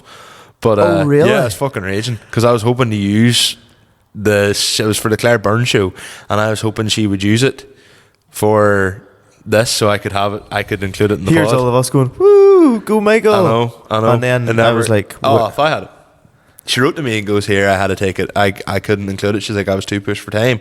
And I think, to be fair, I think the whole deal was more around like the likes of Queen of the Cone and all that there. yes, I want involvement in it. Yeah, and there was like Kings of the Road, I think, had her there and everything, so she'd have been talking to all them. Yes. I was just kind of, like, the question she asked me was, like, do you think Car, like, what brings people to Donegal and what brings people to, you know, like, Letterkenny, and do you think Car people have a bad name and all this and that? But did you take any leaves out of it, or any pages out of her book?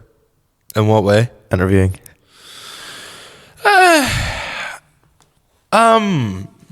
To be fair, the one thing I'll say about Mora is Mora has no fear, and if she asks you a question wrong, she'll just go, no, cut that, we're doing it again.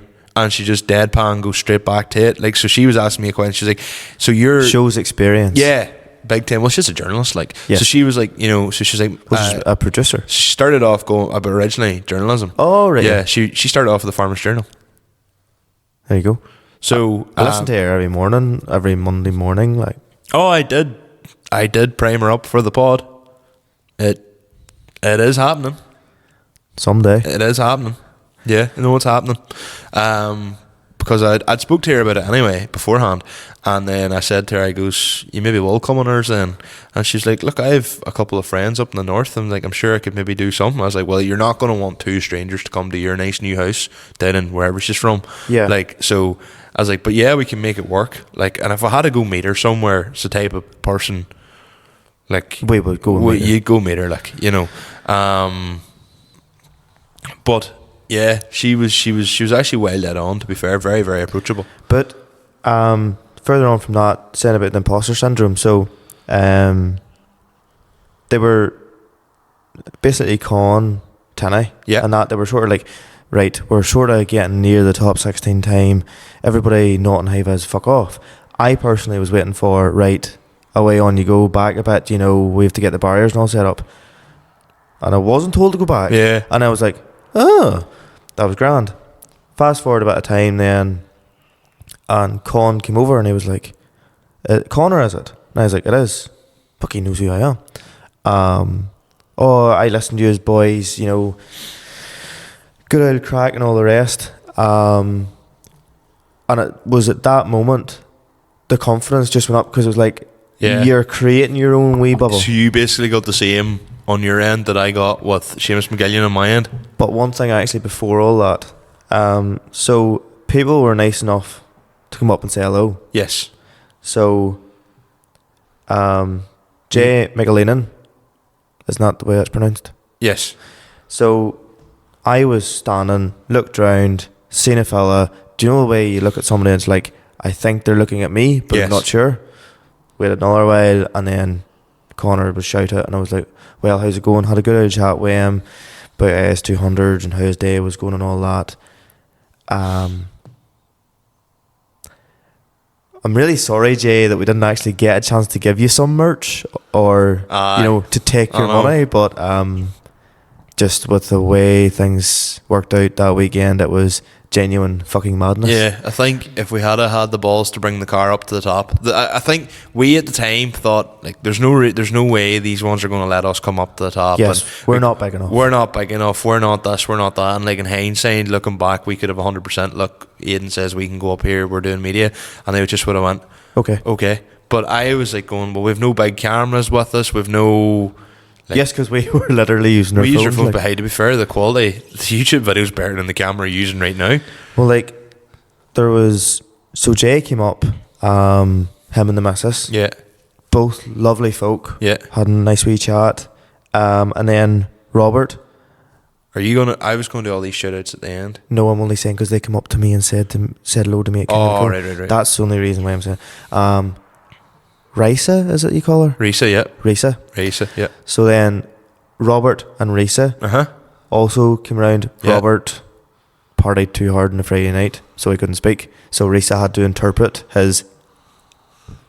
It happens. For him. Yeah, it happens. So it was... They're lovely people. Oh, they're lovely people. Does. Yeah, they're lovely. We'll come back to that more. Yeah. But it was lovely to have folk come up and say hello and all that, and then we get into the top 16 and... For me, like, standing in that top 16 arena, like, I look back to, like, 2015, and I think I said this with Shay as well, and I've said it numerous times on Facebook and all already, like, but, like, I look back to the first time I ever went to King of the Cone, and, like, I knew a couple of people who done King of the Cone that time, Archie, you know, and Ryan Borland, you know, lads like that. I knew them back then, but I was simply standing at the side. Same as 2019, again, or 2017, 2018, like, started to know these people, but, you know, never would have known anything really else. Like, and I had Aidan Core on Facebook, and that was about the height of it, you know. And things kept going strength to strength, and then just like to be standing there, like I remember even looking. I remember saying after Donegal last year, I was like, would it not be class for us to do something with that? And like, 1 year on, me and you are standing in the main arena of the top 16, getting diffed around by boys, and like literally we know the winner. Like for us, like, granted, this nearly coming up in 10 years ago. We're a lot older, a lot more mature, been in the scene a bit longer. Yeah. Probably have earned a couple of stripes in that way. But, you know, like, it's the fact now that as the likes of boys like Shay, who kind of came up in our generation and grew up along with us, you know, that we had the ability to be able to go and chat to those people, and like even the likes of Seamus Fitzgerald. Like, Seamus Fitzgerald is a YouTuber as well. He's up and coming. You know, I've been talking to him. Only he lives so far away, and our schedules are mental. Like, he's supposed to be in the pod as well. I mean, we talked about it a lifetime ago. Yes, he was. I think even like episode 8, I first spoke to Seamus Fitzgerald. Well, and we're in episode 38 now. Like, yeah, like. Well, it was even the fact that now I could talk about top 16 all day long. We obviously did the YouTube video about it. Yes, and we spoke to Shay about it as well. Yes, so it would be... We'd just be repeating ourselves again, yeah. My memorable moments of being in that thing. Now, I'm not somebody with an ego, but it was cool to be known. 100%. Now, I will once again say, I am very sorry to Dylan Commons. Your car's fucking deadly. I am not a good cone. I stand in your fucking road. You know, like, I look back at some of the videos. I was staring at the fucking at the screen on the phone and went. He looked over and he was staring at me and he went, "Lad, fuck out of the road." And he didn't obviously say that, but I thought. I look back at some of my videos and I was like, I think I might have been in the way there a wee bit, especially Oisin Duffy. Oisin Duffy goes to do like.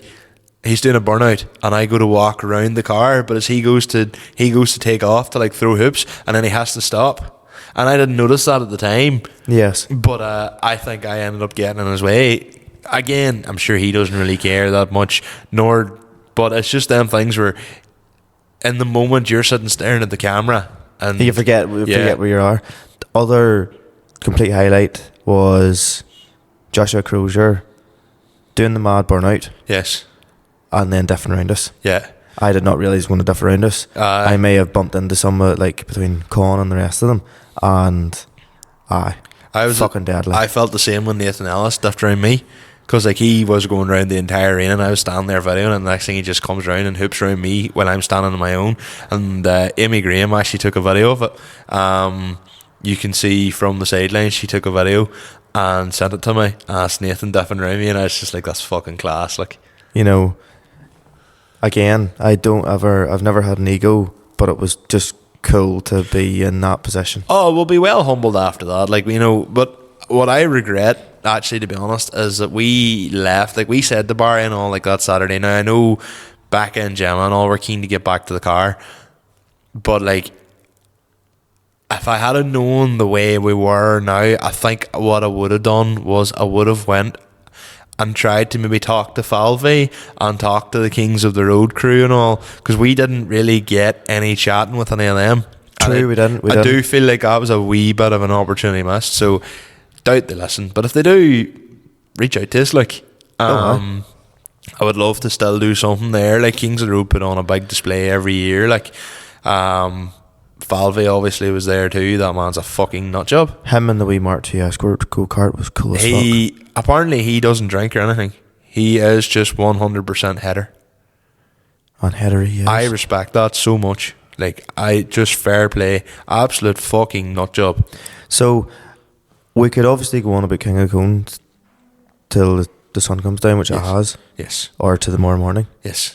When the sun rises. Yes. But any takeaways, and then you would change about King of the Cone, you know, to make it even better again, or even Queen of the Cone for that matter. I feel like it was only at the later, so a few things to take away. Aidan, traffic only started moving better whenever Aidan and Paul and Barry and all themselves went down and had to do the traffic. That's the first thing I'll take away. There wasn't enough help. Yes. I think that in my head comes completely down to the cops.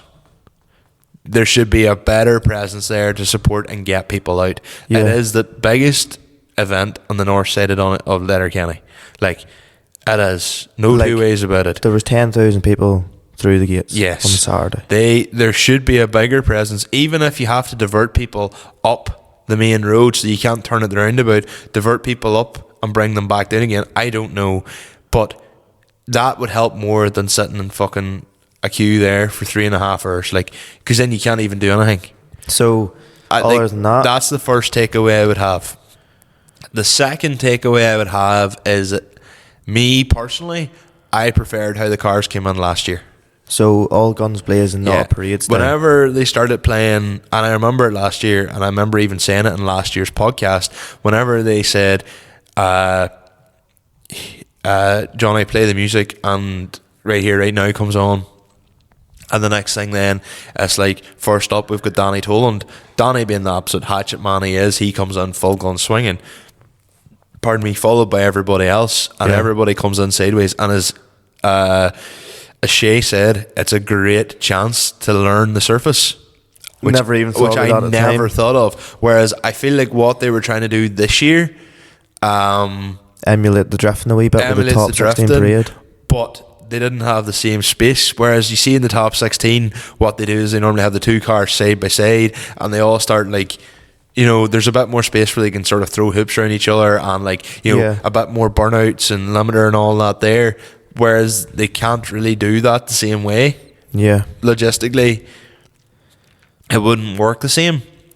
I just thought it was a bit, and I think like it amped things up more when people, especially you take the likes of Dylan Cummins coming in there in the chaser and him on the anti-lag. It would take a car like that or someone like that to really bring the crowd up. That was my second thought on everything, right or wrongly. Everybody has their own opinions. Yes. Third thing I would change is I think there should be more of a deal made of Queen of the Cone, or just simply have it top 16 and anybody can get in. Now, I get why they have the Queen of the Cone. It's to represent the females more. Yeah, females makes me sound quite weird. Just like the woman more. It just get the ladies into it.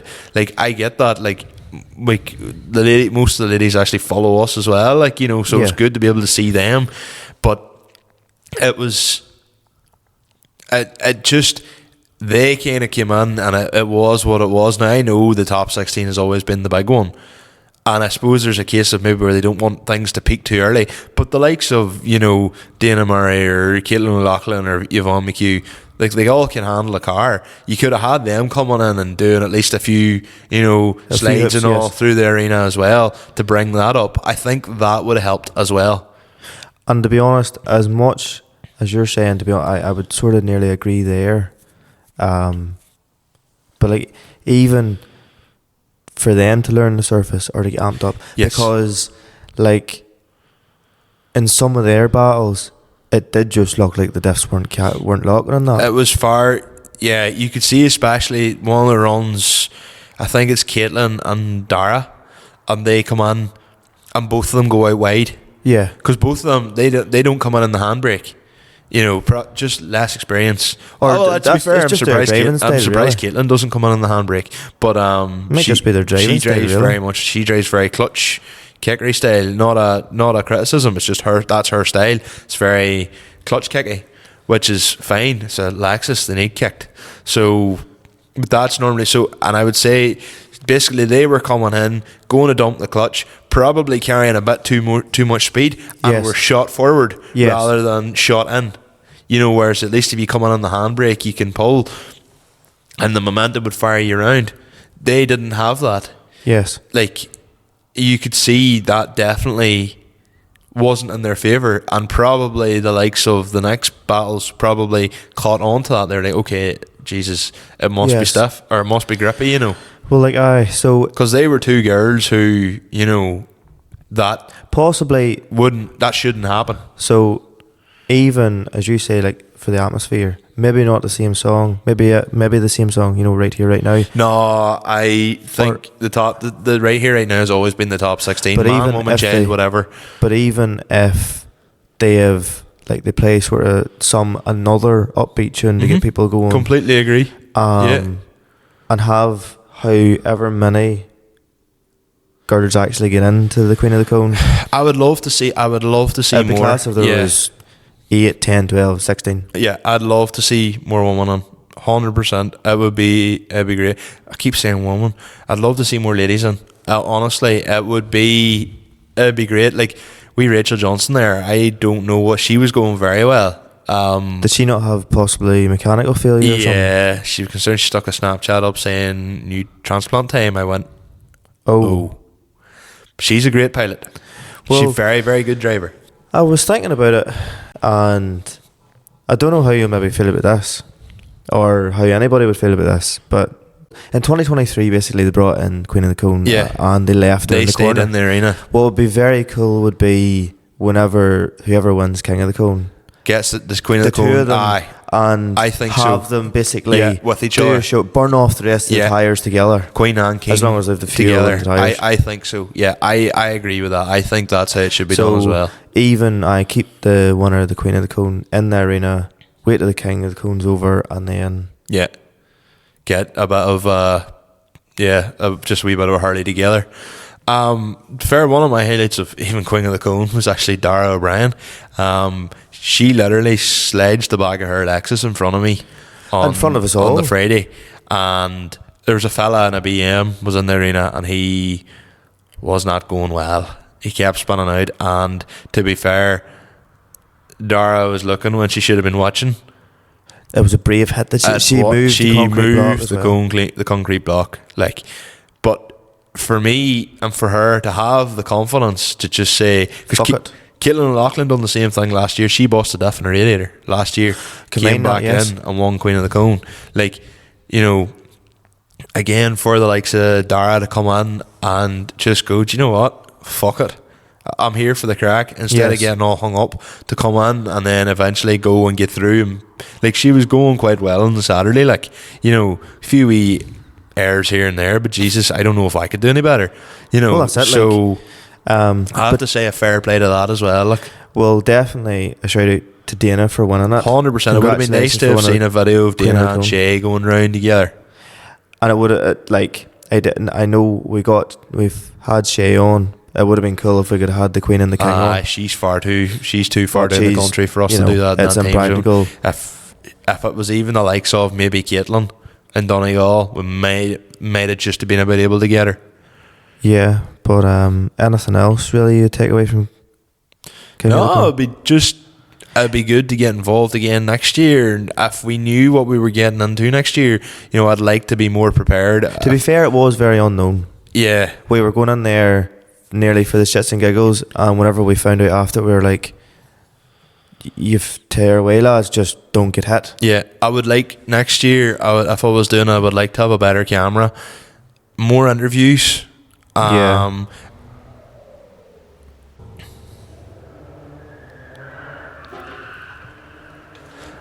And I don't know if you can hear this, but we're just actually having our crossroads diff. Can you hear that? I do hear that. Yeah, that sounds like a BM. Some pull off. I have a feeling I know who that might be. That is a serious pull off. Serious, good wee pull. Let her warm, lad. Let her warm. Okay, he probably doesn't give a fuck. No. So, we actually had a call in from two listeners there, Andrew Muldrew and David Hearn. Been chatting them for a while, like back and forward. So they were landing to get a couple of bits of merch. So I've had to interrupt and edit, go back into the podcast. So Sunday for the Donegal Rally started a wee bit differently. Yes. So I thought I would be like a very good friend. You were a very good friend. So basically, I thought I'd be a very good friend the Saturday, and I said, "Look,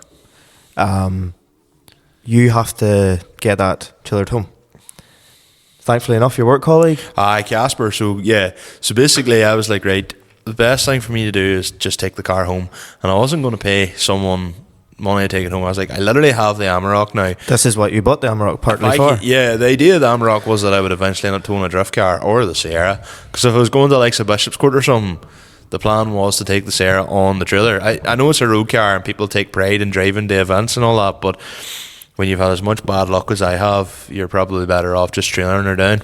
So, excuse me, I said to you on the Saturday and I was like, look, we'll leave early in the morning, drive down, get all sorted, get back up the road again. Yeah. So, Sunday morning came, 9 o'clock, jumped in the Civic, went and got a bite to eat, and then we drove down. I got the card reader that I had ordered, which took forever to come for some reason. Yeah. The only time Amazon has actually let me down. Yeah, Amazon very rarely lets you down, like. But we got down the road and then we jumped in your pickup. Jumped in Amarok, went to my boss's place to lift Casper's trailer. I took the trailer back up to Donegal. You went on ahead and we ended up meeting at the house. I called in with Frosty very briefly to chat to him about a couple of things, to look at the tractor puller. You drove by us as we were coming up the lane. I just seen the pickup and I went on the limiter. But then I come out. I wasn't that long behind you anyway. So, because I had to go and I went, look, there's an opportunity to go and get Super and let it again. Yeah. So I went and got Super, filled her up, and then by the time I had met you, you had done most of your diddly-deeing with Frosty. Yeah. And see, the whole way to Letterkenny, that Amarok didn't even know the trailer was on behind. My mile per gallon didn't drop. Just goes to show you, 30 Amarok's are pure deadly law. 31.7 mile per gallon she averages, and that's even better than the 2 litre. She was still 31.7 mile per gallon, like, and now hopefully in the next coming week she'll be doing better mile per gallon. Well, that's good. That's good. But anyway, we got back. By the time we did get back, it was it was 1:30, and I kept looking at Google Maps. Basically, the accommodation where we were staying at, I had Google Maps going, not so much because I didn't know where it was going. It was check the traffic on it. Yeah, how long is it going to take to get into the town? Then the next thing, Reese landed over. Reese was like, do you need a hand? I was like, do you know what, the more the merrier. Yeah. And then Frosty was like, I'll land over and give you a hand too. Yes. And I was like, fair play, I really appreciate that. And to be honest, it took the whole lot of us. Casper's trailer, because Casper's like, I said to Casper, I was like, do you use the winch? And he went, no, because everything I buy is driving. And I was like, all right. So he was like, the winch hasn't been used in a while.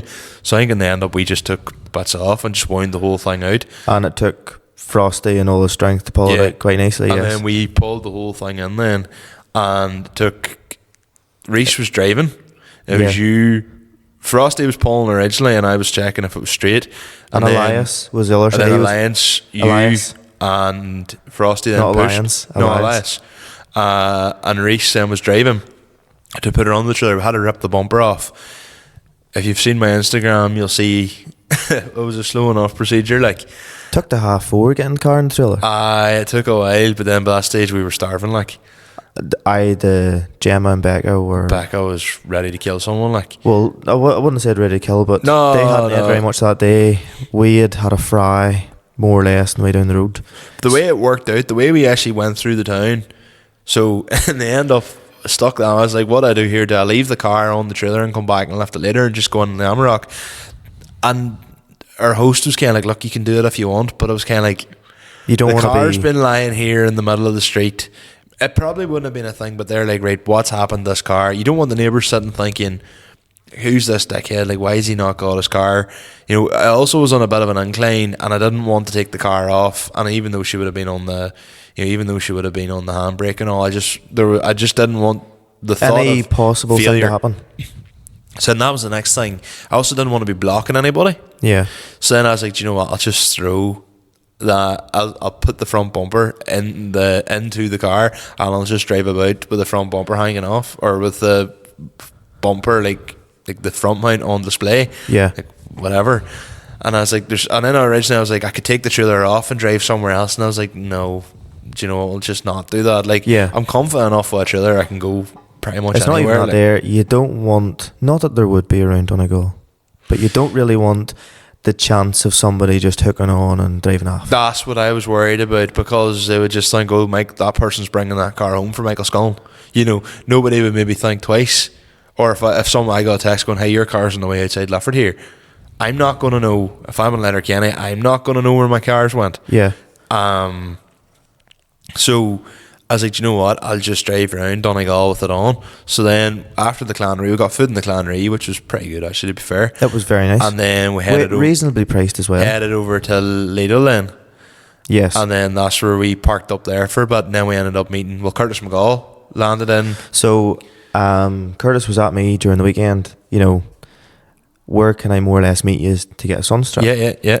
And I was like, no problem. But because of the way the weekend went, we kept missing him.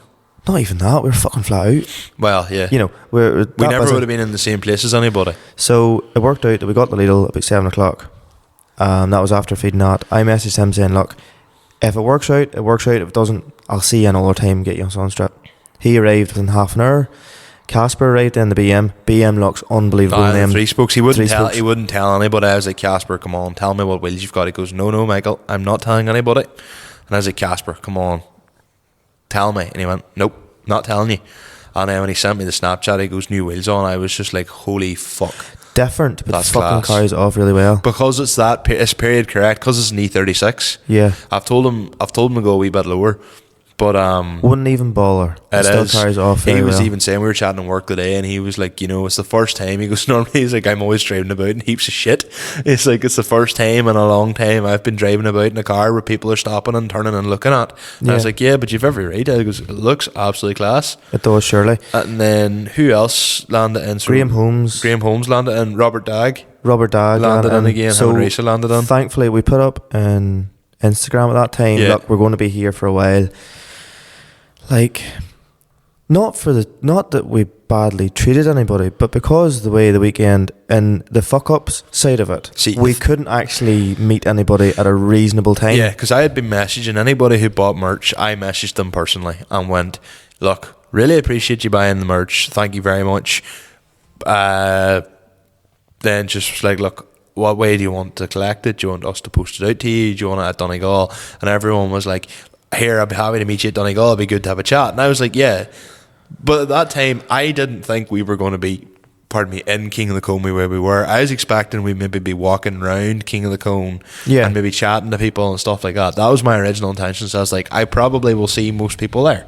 Yes. But it didn't work out that way. And to be fair, everybody was so reasonable. Like, everyone was like, here, look, hey, I never got chatting to you. And I'm like, well, like, you know, apologies. And like, no, don't be worrying. Like, everybody was really sound. Because I was starting to panic a wee bit, because I was genuinely like, fuck, like, I hope people don't think I was ignoring them, because it genuinely wasn't. But everyone was so sound. They were like, look, if you could just post it. I was like, look, send me your address. And they end up, like, I had ones messaging me going, here, look, how much do I owe you for postage? And I said, look, pre-order, you were the first people to order the merch, like, here, I'm happy to take the hit on that. We need to figure out, though, a better way of sending this out, because it is really expensive. Well, even there, you're saying, like, whenever you're walking around King of the Cone, like, whenever we were finished, again, we're going back to Saturday, but whenever we were more or less heading out to the car, so Gemma and Becca walked on, and, like, we got stopped by the 3 lads from Fermanagh direction. Yes. So if I can pop up my notes after looking, we get stopped by Tom Hamilton, Nathan Carson, and Lee Graham. Yes. 3 lovely sound fellas. Yeah, really dead on lads. So we got a nice wee chat with them, and then because I was parked and didn't get out to 9 o'clock, or didn't bother because, again, lowered car, filled. I had yourself, Reese, Elias, Gemma, and Becca all helping me basically more or less get the right track to go out. Mm-hmm. They were in the car park, and you were fit to get a good yarn with them. Again, because we had forgotten to take out some of the merch from your car. Yes. We were relying on, thankfully, Lisa, CPE, brought down some sun strips and that there. Yeah. And then it worked out that I had them in the Civic, didn't realise I had. And I was fit to get them sorted with the sun strips. And then, as you say, then Sunday, and it all just happened to be that they were there too. And my social battery had slightly died at that stage. I felt, to be honest, at that point you were doing a lot more talking than I was. Like, I was just wrecked, and like, I even around like the likes of Robert and all, I kind of felt like I was like, fuck, I hope they don't think I'm an asshole. I was shattered. But because I had been talking to Casper and been talking to like Curtis and all, and then you were talking to them, and then Adam Fletcher called over in the middle of it all too, but because you were talking to them, you'd kind of nearly build a bit more of a rapport than I had. I felt like when I was coming in, like, I was adding the conversation, but then I was checking my phone to see who else was looking to come for merch, yes. all that. And I kind of was like, I hope these ones don't think I'm being ignorant here. Well, like, we had pulled up, Curtis had pulled up, and the 3 lads had left. Yeah. They went back to do their own thing. Yeah. Nice D-Turbo that they were in all the same. HDA, sorry. Yeah. And then Robert and Risa. I don't want to say the name wrong, that's why I'm letting you tear away. They called over, fair play to them, because I was like, apologies, this is really late, but thanks for coming anyway, you know. Got them sorted out with whatever they would like. And then we got into a half-hour conversation or so, I would say. Could have been longer than that, like in the end up. Turns out Robert has an unbelievable look on Alteza. Yeah. She is tidy. He does indeed, yeah. And he's more or less not feared the driver, but she's now too nice of a car, and he has too he spent a lot of money on her, like. Yeah. So more or less they called over, they were class crack, and by that stage, whenever as they were talking about, they fangirled. I wouldn't really say we were. I wouldn't say we're worth fangirling over, like, but it was nice to hear it. It's nice to have a wee bit of, yeah. And I had, well, more or less finished chatting to Curtis. Curtis goes, "Are you hitting the road shortly?" I was like, "No idea. I'll just have to wait, Michael, because just let him do whatever." He said he would follow us down the road. I was like, "Sounds grand. Sounds 100%." I got a couple of real good photos he used, like. So we left. Yeah. Got on the road. Yeah. And you said to me, I was like, "Here, do you want me to get a video of the 2 years?" But the way it worked out, whenever we got onto the new A6, there, Drumahoe, Curtis, more or less, we basically all went alongside each other. Did a couple of bursts to 70. Yes. I got my whole handed to me. Yeah, but this is the thing, your car has got a Honda file on it, but it's not mapped. So it's your car's like mapped for fun. Nearly. This is what I found out though. Whenever I really thought about it, you could say excuses or whatever. You basically had overrun and a limiter put in your car. Yes. So Curtis is running K20A in his Jap. Yeah. They're 212 from factory. Yeah, or better 215. cams, higher compression. Better exhaust manifold. Yes. I think maybe a better intake. Not entirely sure about that. Need to look that up again. He has a... But he has a Typhoon. Tegway. No, he's a Tegway intake on it Tegway, now. that's what he has, yeah. Same So as if you. his car's going well, Tegway intake should add up to 9 brake. So you reckon it's So 220? technically his car could be sitting around 223. Right, okay. In theory, my car would only map 215. to 227, 228 if in a good day. Right, even with if you got your car mapped, it would only be 227 or 228. Yes, so What do you think it is at the moment? About 215, 212? she rolled 215, so like he is the torque regardless. So Yeah. near sure K20As are torqueier, Yeah. and he's revving out to 86 Yeah, from factory. you could see I'm the wee revving out- differences, like just, you could see the slight differences. He would start pulling away every time you got to the top end. So Michael set mine to rev to 83. Yes. Mine, when mapped, will rev to 86. Okay. I told him, look, all I'm fucking looking this car to do is rev. It's noise. Noise, not. Just noise, like. And he said, look, technically you're not really wise to rev her whenever she's just sitting still doing nothing. The cams don't really like it. That's why it's only in short bursts, I would do it. But Curtis' car is a fucking fit going That's thing. cool. Cool car. And Deadly cool car. he got a sunstrip as well. Yeah. I don't know if he's fit it or not. He asked me to fit it for him. At that point in time, I was not in a mental state to fit anything. We were. No. But his car, lovely. She's deadly. She's not even I don't even think she's 50,000 mile on her. She's No, I think it's absolutely 50. I thought it was 57,000 miles or 57,000, something. yeah. I don't think it's She's still 60,000. meant. She is class. Curtis being Curtis, he will have a lot of stuff done to that. It'll Well, end like, up. he was saying that he's going, well, possibly the weekend just passed, he was going to get her ceramic coated and all that by Conor McGeechan.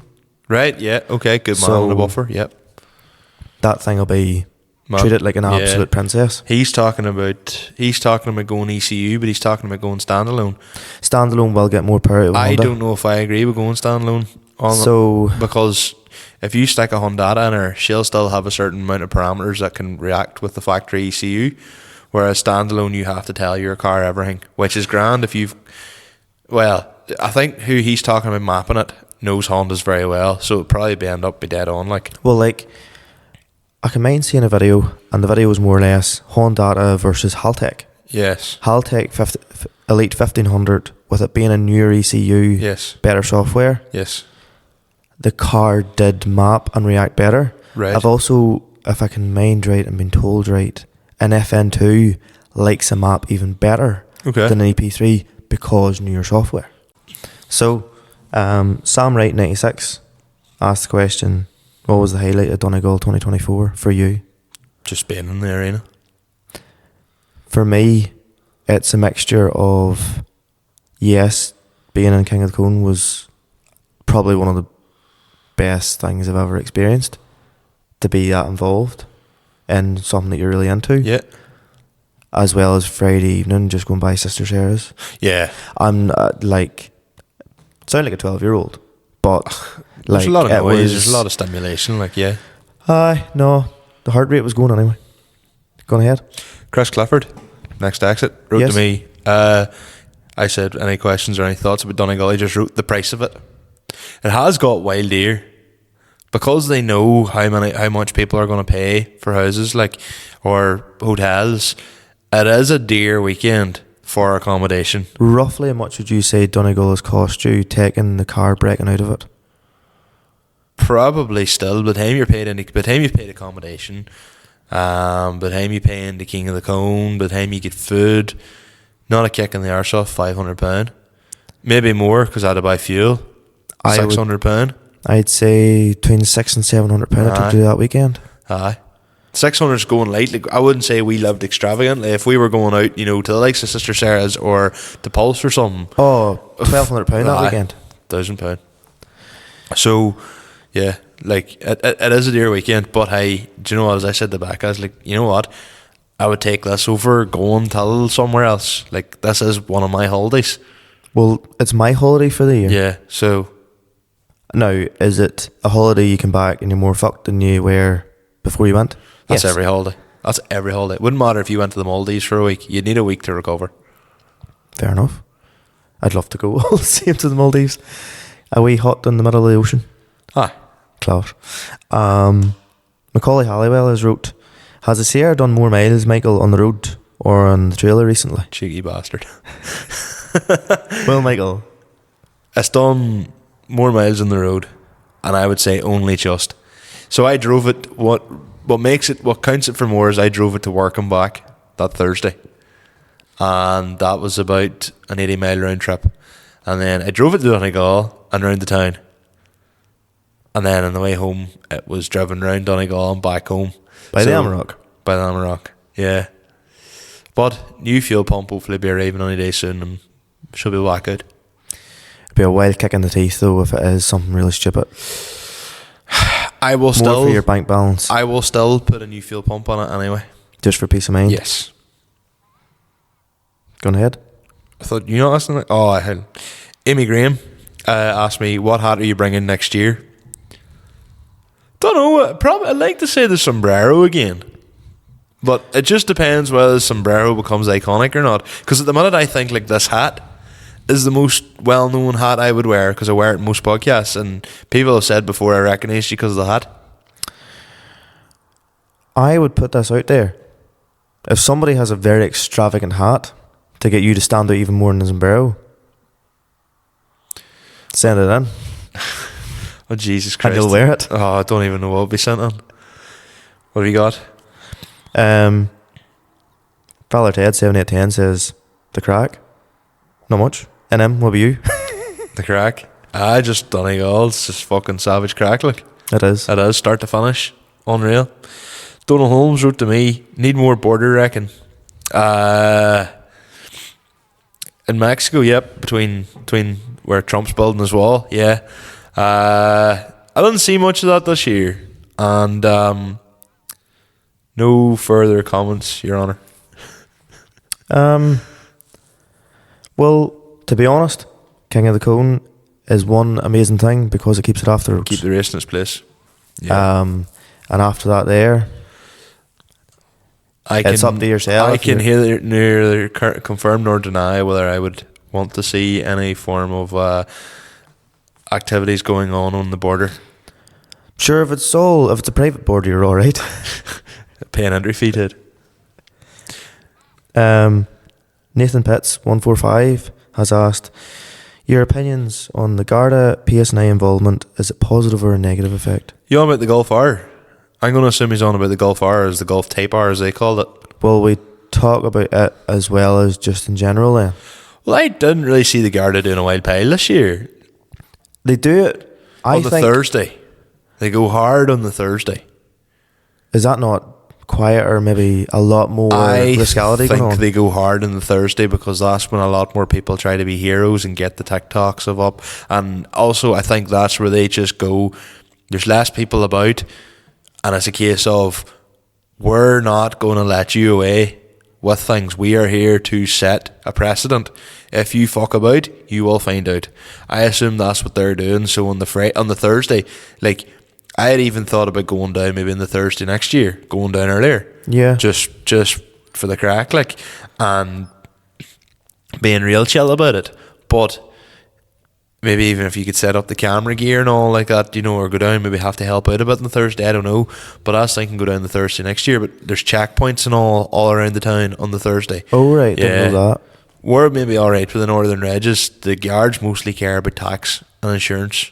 MOT/NCT. Well, NCT they'll care about. MOT, it's kind of probably a bit of a grey area, but tax apparently is the big one for them. Fair enough. And obviously insurance. In regards to their involvement, the Gulf are... It shows that they're, trying, I suppose. And in regards to general, the way they police it and the fact that you can rev your car all day long is class. Yep, agreed. It allows you to get something out of your system. Yeah. Just do not break traction. If you do a burnout or that there, I can see why they would do something. 100%. Not going to fault them for taking action. But some man sitting on a limiter may, annoy your eardrums after a while. But I seen boys sitting on a limiter and cops driving beside them and just sort of laughing and wagging the finger and then driving on. Whereas you've seen in previous years boys sitting trying to do rollbacks in the middle of traffic. Well, to be fair, half the guards are likely in the cars. Nah. You know. I'd say they're probably happy enough to stand there and watch boys going down the road, like.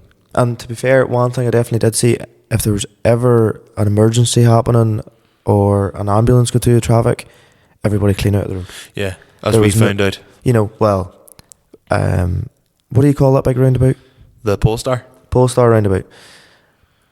I was kind of in the road, didn't realise I was in the road. There was nothing really single, just the Garda bike just went by. As soon as he got by, I thought that was it, but he was escorting a car trying to get them out of the town, and it was my own fault sort of thing. Sure, he told you to come forward, so you did pull forward, and then the woman said, "Can you move?" You actually had to go the other way. Yeah. So the guard actually put you in the wrong place. That wasn't your fault.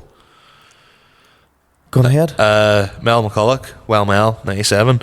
Give Mickey Donnelly a shout. 330D in the picture. Oh, I know full well that was Mickey Donnelly. He got a good. That was a tidy wagon. Michael Donnelly got a good enough reception in the previous video we posted. Yes. So yeah, that was definitely included.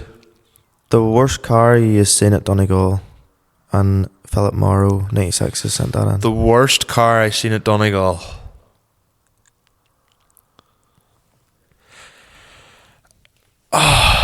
Did I see it before Donegal, or did I see it? I wouldn't say the worst car, because it doesn't matter what you drive, it's somebody's pride and joy. But I would say the fella with the hatch that got into a smash in King of the Cone was the worst luck you could have. I own Glacken. And, well, because, like, put it this way, wouldn't matter if you're driving a Fiesta and, you know, a Corolla or anything with, like, key and trailer and mud flaps or something on behind it, or you have 10 million beacons on it. You've put them on that because you like it. So I don't want to out anybody. I can't remember if I've seen it at the rally or before the rally, but there's a RAV4 drives about with just a big sticker of a picture of Evenflow himself on the back of the window, and it just says the man, the myth, the legend.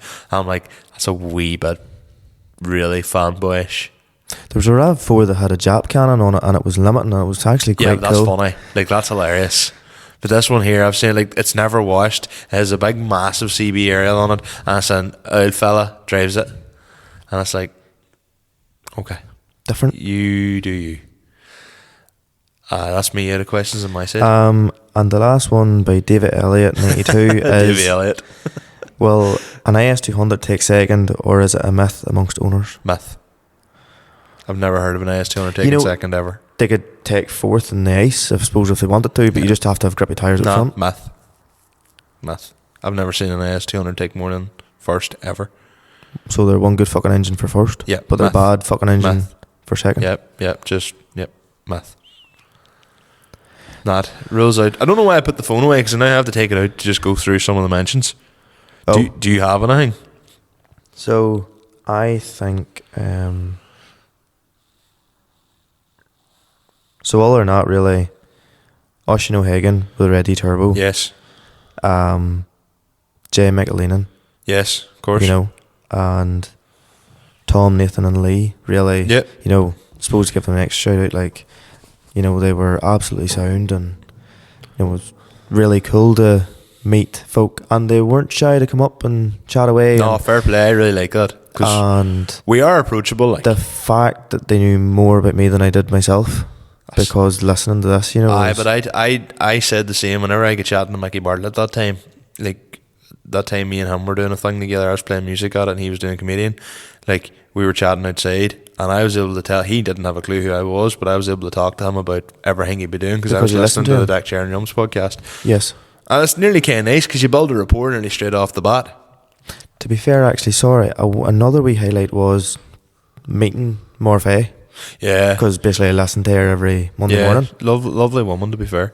Lovely woman. And Johnny B was meant to be at King of the Cone. Then they booked the tour. Yeah, he would have liked it. I actually asked Maura about that. I said, think Johnny B or Smacks would have liked it, and Maura was like, I think Johnny B would have liked it. I was like, I get that vibe, and I was like, I don't see Smacks enjoying it. And Maura was like, no. I think it's too loud, too many people. He would be ringing Annie, being like, my eardrums have exploded. I get that vibe as well. I have a few mentions here as well. First one, Stephen O'Gorman sent me a picture of, it was a B5.5 Passat painted orange with 01 on the side. It was like it took a hazard trap. And then a listener, Richard Vance, was talking to him. He has an Altezza with 2J. Nice. It's something like 600 horsepower and high boost. He says it would put manners in you very, very quickly. I'm paraphrasing because I can't remember the exact conversation. That would teach you the manners, never mind put them in. But I was chatting away to him. He got it fully restored. It's like left absolutely, like the thing like literally goes like stink, and it's like literally a full nut and bolt restoration. Deadly. So that's like where they're going. That's where that type of car is going. Altezzas and Lexuses, they are now going to that state. I've written down here, note favourite cars of the rally, and I wrote this down only because when we were on the Sunday, we met this PS13, a black one. With an RB in it? Yes, it sounded like an RB. Well, I'm going to assume it's an RB because it turns out that if I'm near thinking the right thing, I seen RMA had up, like a post looking something to do with brakes that there, and I'm near sure there's an RB28 in that. Holy shit. For it came on the speed bump and then went up the hill, and I was like, was a fucking RB was there a Skyline behind it? Or a Chaser? Yes, Skyline was behind it. Did it have a V8 in it? Or am I dreaming? No, don't think it had a V8 in it. Okay. Now, I assumed it was, RB in the PS, but then it was whenever I seen the story and went into, I can't mind the person's name, but went into their Instagram, they were private, didn't follow them, but I just seen RB28, PS13, I was like, fuck. Unreal. Like, that thing ticks every box. And it was, it looked fucking class. Looked unreal. Deadly wheels. PS13, so instant win. Yes. Unbelievable. It was class. I have written down here as well. Did you see how Robert Bill got me?